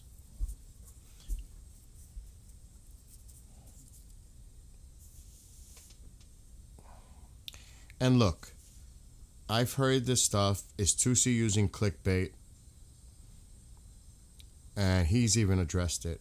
Why don't you just go watch him and judge for yourself?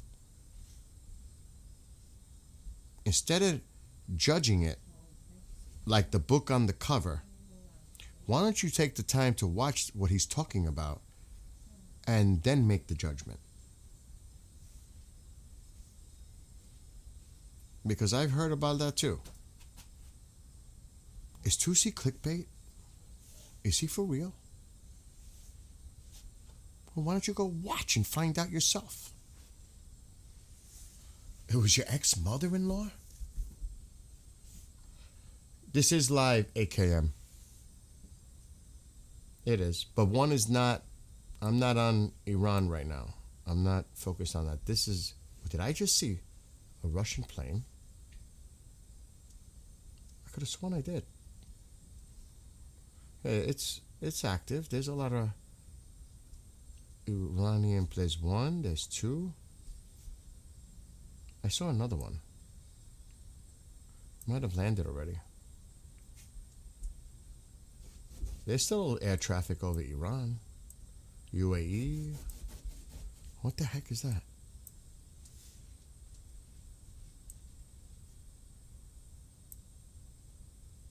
There's quite a bit. You said Tehran specifically. And I saw a few landing a few minutes ago. I mean, we can even check it. But this one is coming into Tehran. It says not available from Bandar Abbas, but it's going to Tehran. And I know there was a flight coming in from Mashhad. It might be this one. Whoa, wait a minute. That might have landed in Mashhad and come back. That's an interesting one here right now. Where were you? Whoa, wait a minute.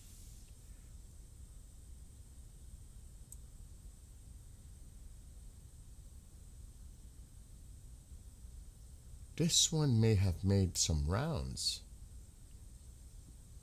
We're going to have to change the filter. This one might have made some rounds.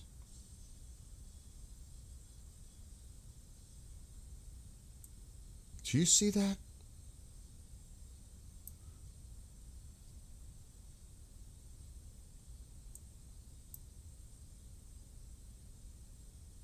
Okay, now that is bizarre.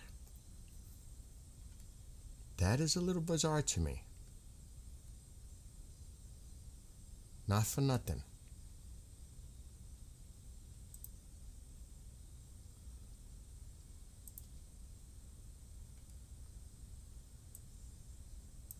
Where is it?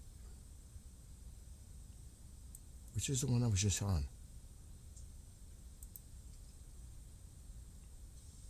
Because then we could see the lines better. I got it. Okay, so wait a minute. It left.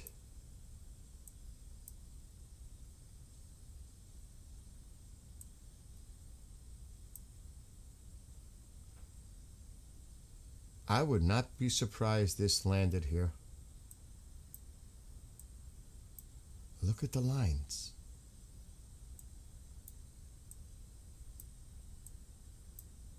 Look at it.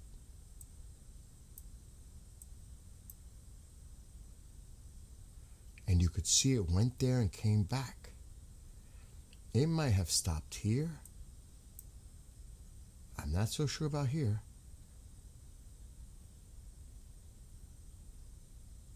Oh, look at that. Interesting. This thing is like, looks like it made the rounds.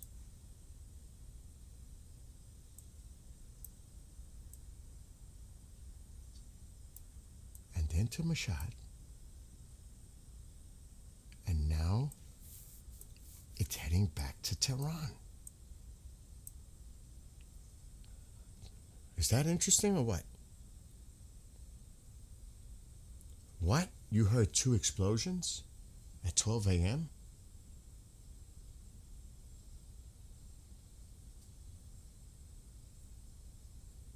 Exactly, Francis. Exactly.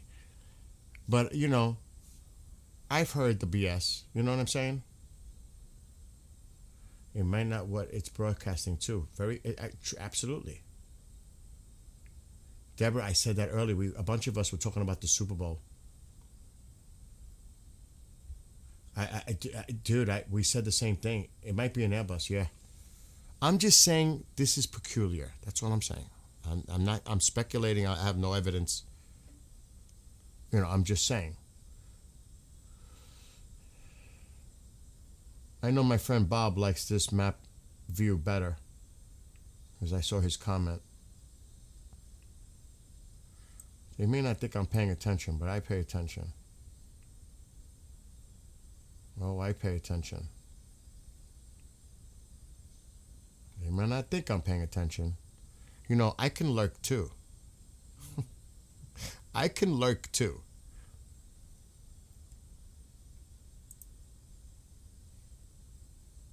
As a matter of fact, just so that we could not get confused with these 2 maps overlapping, I'm going to leave this one like that.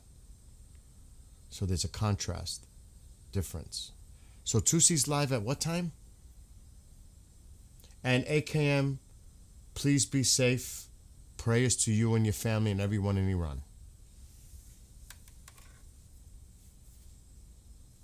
It is better on the eyes.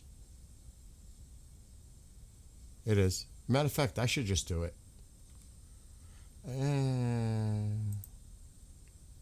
It is better on the eyes. I'll agree. But I'm not doing it for any other reason. I'll just simply say I agree.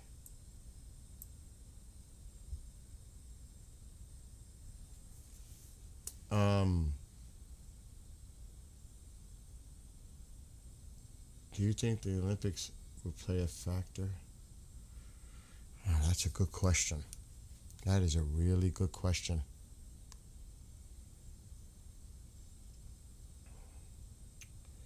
Joined from 2CTV. Iron Fist? I've seen you here before, though, haven't I, Iron Fist?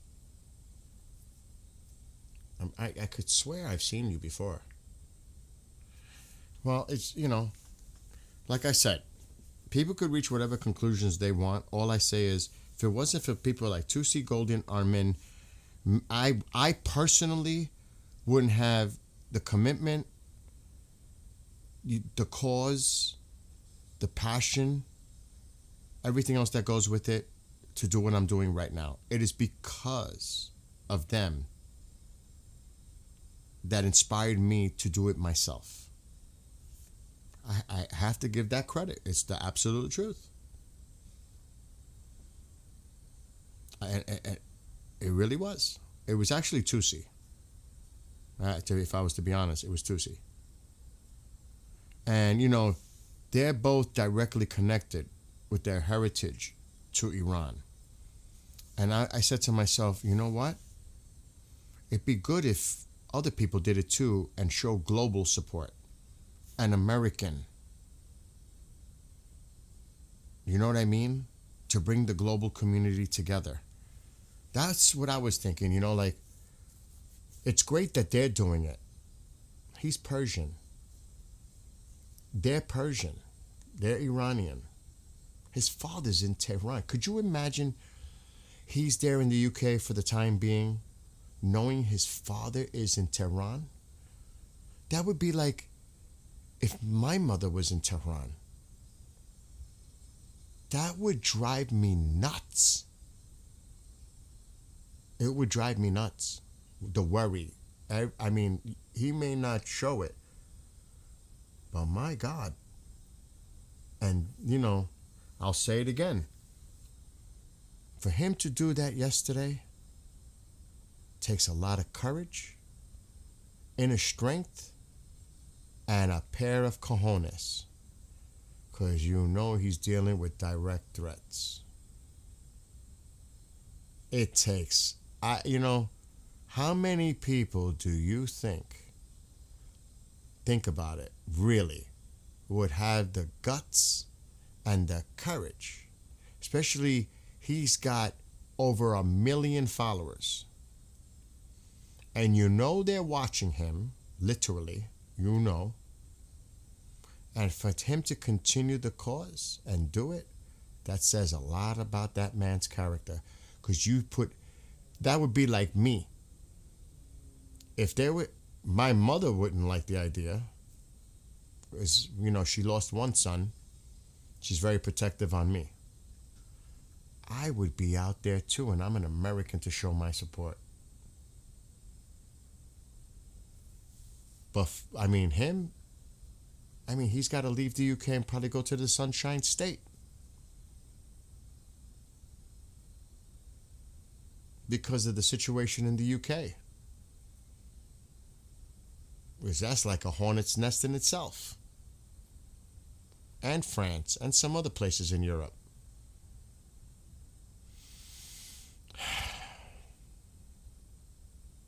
So, kudos to him.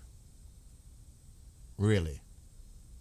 And he has a sense of humor. You could see how he has a certain sense of humor when he's dealing with things.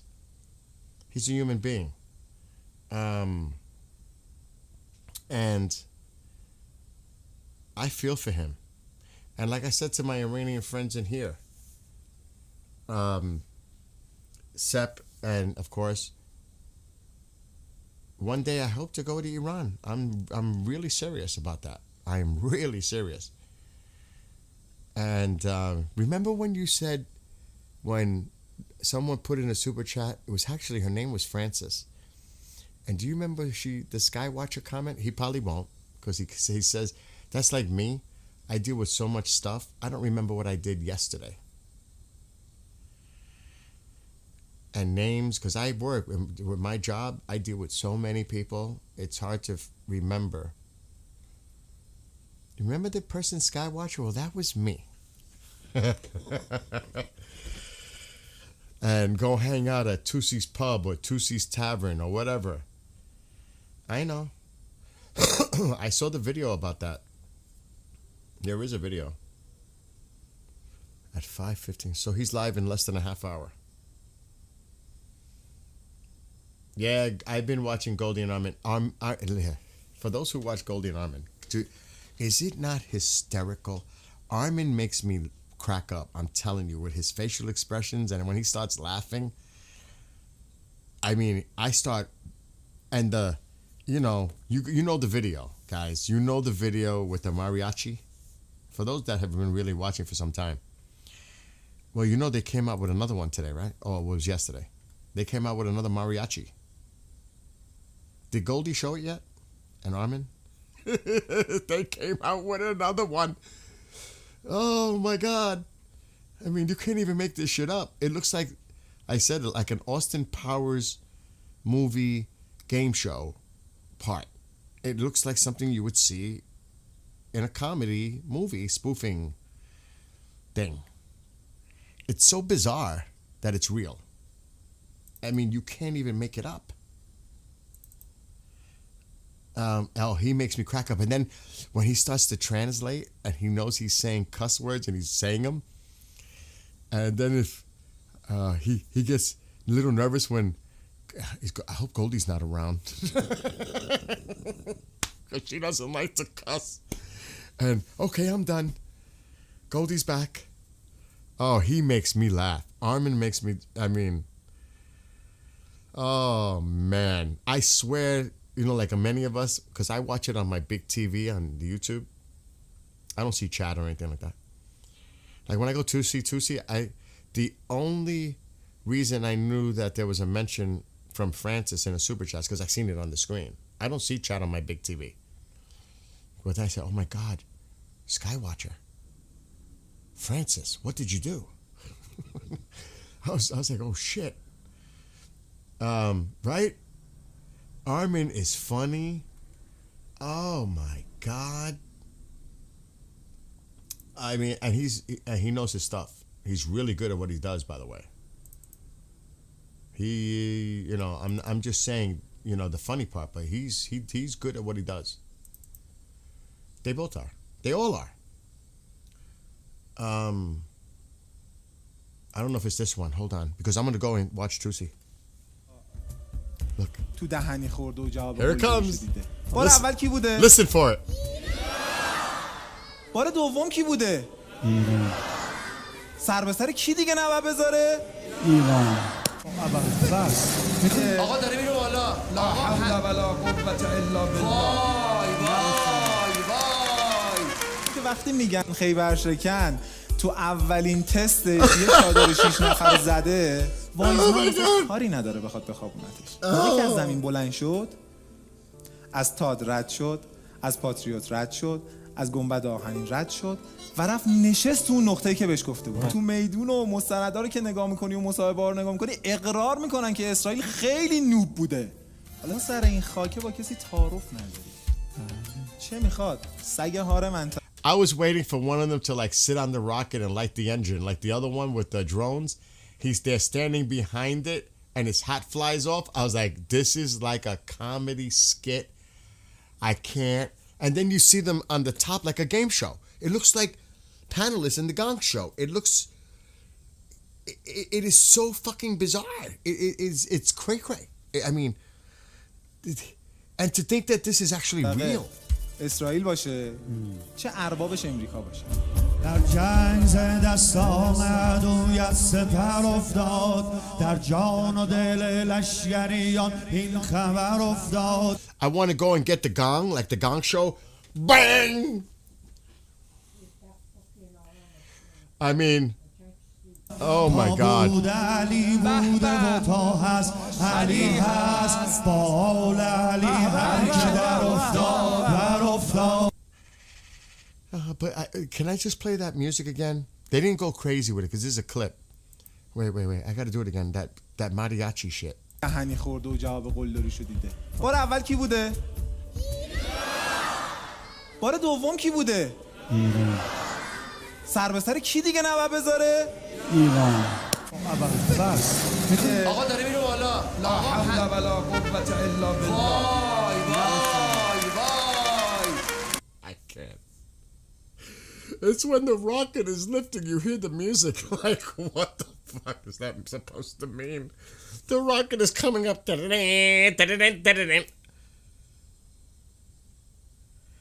is, tell me that's not bizarre.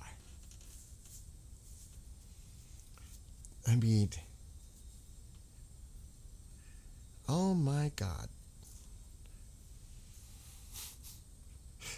Oh, I can't do it. I can't. And when they're just cracking up laughing, oh my gosh, I lose it. For real, that's for real. That is for real. They sound like lawnmowers.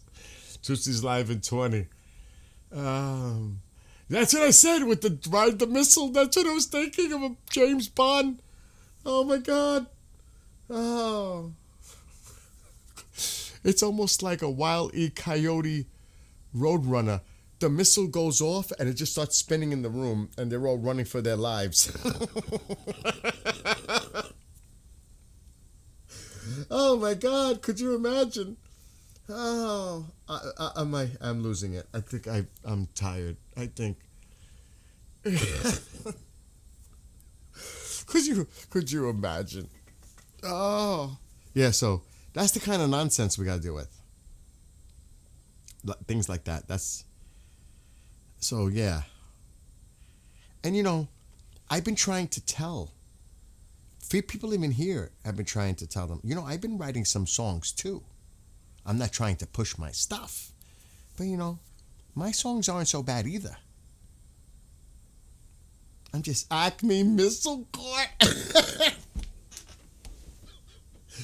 Oh my God, I gotta stand up because my back is killing me. Acme, yeah. It should have, somebody should make a video like that. Seriously? I put Acme on the side and somebody should definitely do something like that. Oh, that's a great idea. Or put like a little mini me standing next to a missile. Oh, let me stop. I'm gonna lose it. I know I'm gonna lose it right now. Oh my God. I gotta calm down. And by the way, living in New Mexico, let me tell you, the Roadrunner is about the stupidest bird in the world. Oh, wait a minute. I seen a Roadrunner in New Mexico, in Roswell. It was right next to my table. I never saw one in my life. Now that you say that, when I was in Roswell, at the hotel, I seen it. I never seen one in my life. One walked up to my feral cat. She was so shocked. She didn't kill it. The cat, oh my God. The cat was like, what are you doing here? Oh, that you guys are making me tear now. I can't even look at chat before, I got to get serious before I watch Tusi. Oh my God, my ears, my eyes tearing. Commercial air traffic in Iran seems quieter. It's not, believe me, if you go back and time lapse it, remember, it's late already. I've been watching this for weeks. This is not unusual. It's not. Who's saying this? B1? Oh my gosh. Oh. It's almost like what is it? Stop the pigeon, stop the pigeon. That's a cartoon from years ago. You guys wouldn't know. It's like 3 a.m., yeah. What's up, Tom? Anyway, how long before Tusi? 20, what is it? 23:15? So that's 6:15 for me. So he's on in 20? Am I getting that right? I have to prepare some food. I like to sit down, have some food in front of me, and because I don't eat hardly when I'm doing my stream. I like to sit down. For some reason, Tusi's the only time I get to eat food. And I'm not even joking. I did it this morning, Oh my God, I'm going to do it again. It's like I actually sit and I'm eating and enjoying my dinner or breakfast or whatever it is, lunch, and watching Tusi. It is crazy. All quiet in Tehran. Well, I hope it stays quiet and peaceful for you and your family and all the people in Iran. Really. Just be careful when they tell you to go here or there or there. If if shit hits the, because I'd be very careful where they tell you to go. Just stay in your house. I don't want to encourage anybody doing anything, but just be smart. Be smart. That's all I tell you. If you're in Iran, be smart. Because these fuckers are not, it's not impossible. Oh, I won't even say impossible. It's not improbable that they would take a condensed amount of people that are sheltered, do something bad, and blame it on the U.S. or Israel or anyone, and say, you did this.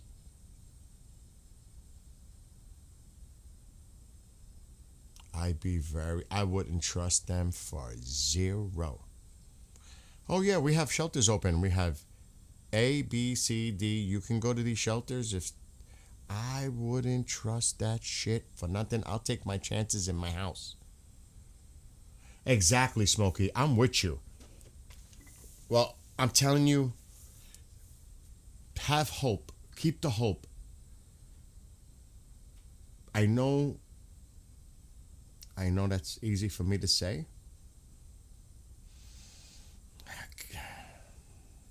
Because I know nobody wants to hear that. Like, we've been waiting. I get the frustration. I get the anger even. I get it. But I honestly do believe that the president, he knows the answer. He knows what's coming. He knows he's got to do something.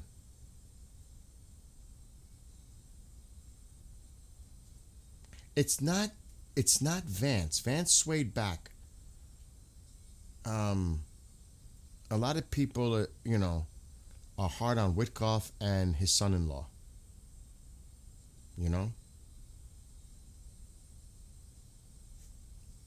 So, but that's, I get that part. Like, a lot of people are like, Lindsay, shut the hell up. Stop being a warmonger. I get it. I'm even like, Lindsay, chill. Chill. Let the president take the lead. Stop saying shit. You're not helping. You're not. Some of the things he's saying is not helpful. Better not to say nothing at all than say some things he's saying. I'm being honest.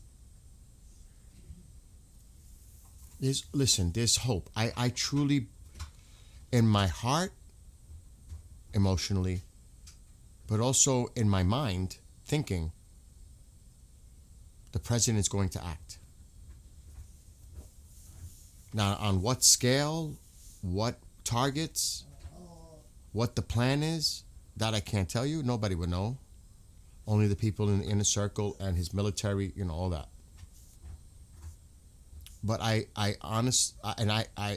truly believe in the president. I believe that he's going to do something. I believe that. I truly do. I do believe it. And I'm at the same time, I pray. Mom knows if I even say, I swear to, I'm toast. Right, Ma? Ma, if I say I swear to God, right away I'm done. She's already saying it, and I said it to say it, and she's already starting with me. So, I'm a person of faith. There were times when my faith, I'm being honest. There were times. But I pray to God. I'm going to light a candle for the people of Iran. I am praying for you. I send my love. I know Mom does. Right, Ma? Right, Ma? Love to the people of Iran. Love to the people of Iran. She said, God bless you. And God bless all those everywhere It is sad. It's horrific.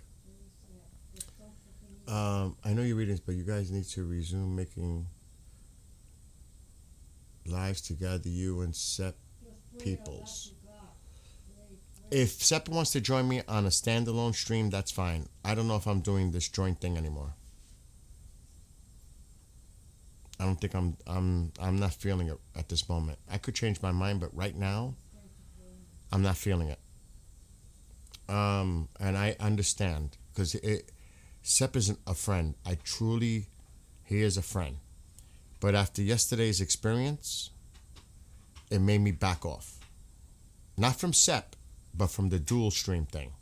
Not from Sep. Let's make that clear. This has nothing to do with Sep and I personally. Just the dual streaming part.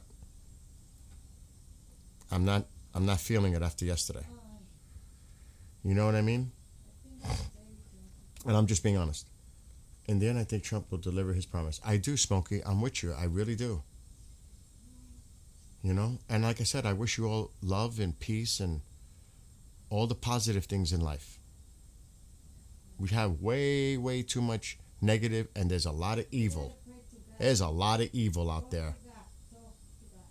My mom says, connect with however you connect in your faith. Anyway, I'm going to get off now because Tusi's starting in like 15 minutes. Oh, there's no question, Brian. I hope so. I voted for him 3 times. Again, let's just see, you know. Let's see. Anyway, everybody that's in there, have a great rest of your evening, morning, what night, whatever it is. I'm going to get off and prepare some food and get ready to sit down and go watch Tusi. All right. Everybody, have a great night. Maybe I'll be back later. If anything, I'll keep an eye on this. And Tusi, I know if anything's going on, he'll keep us updated. And I'll be watching this. If something happens overnight, which I say 0, but if something does, I'll come back. Otherwise, I'll see everybody tomorrow. Have a great... You got to be on the side of prayer and hope and good and fight the evil. We need to fight the evil. However it exists, wherever it exists. If you're that kind of person of faith, we have to destroy the evil. Period. Good night, everybody. I'm going to go watch Tusi and eat. See you all later. Maybe I'll see some of you over there.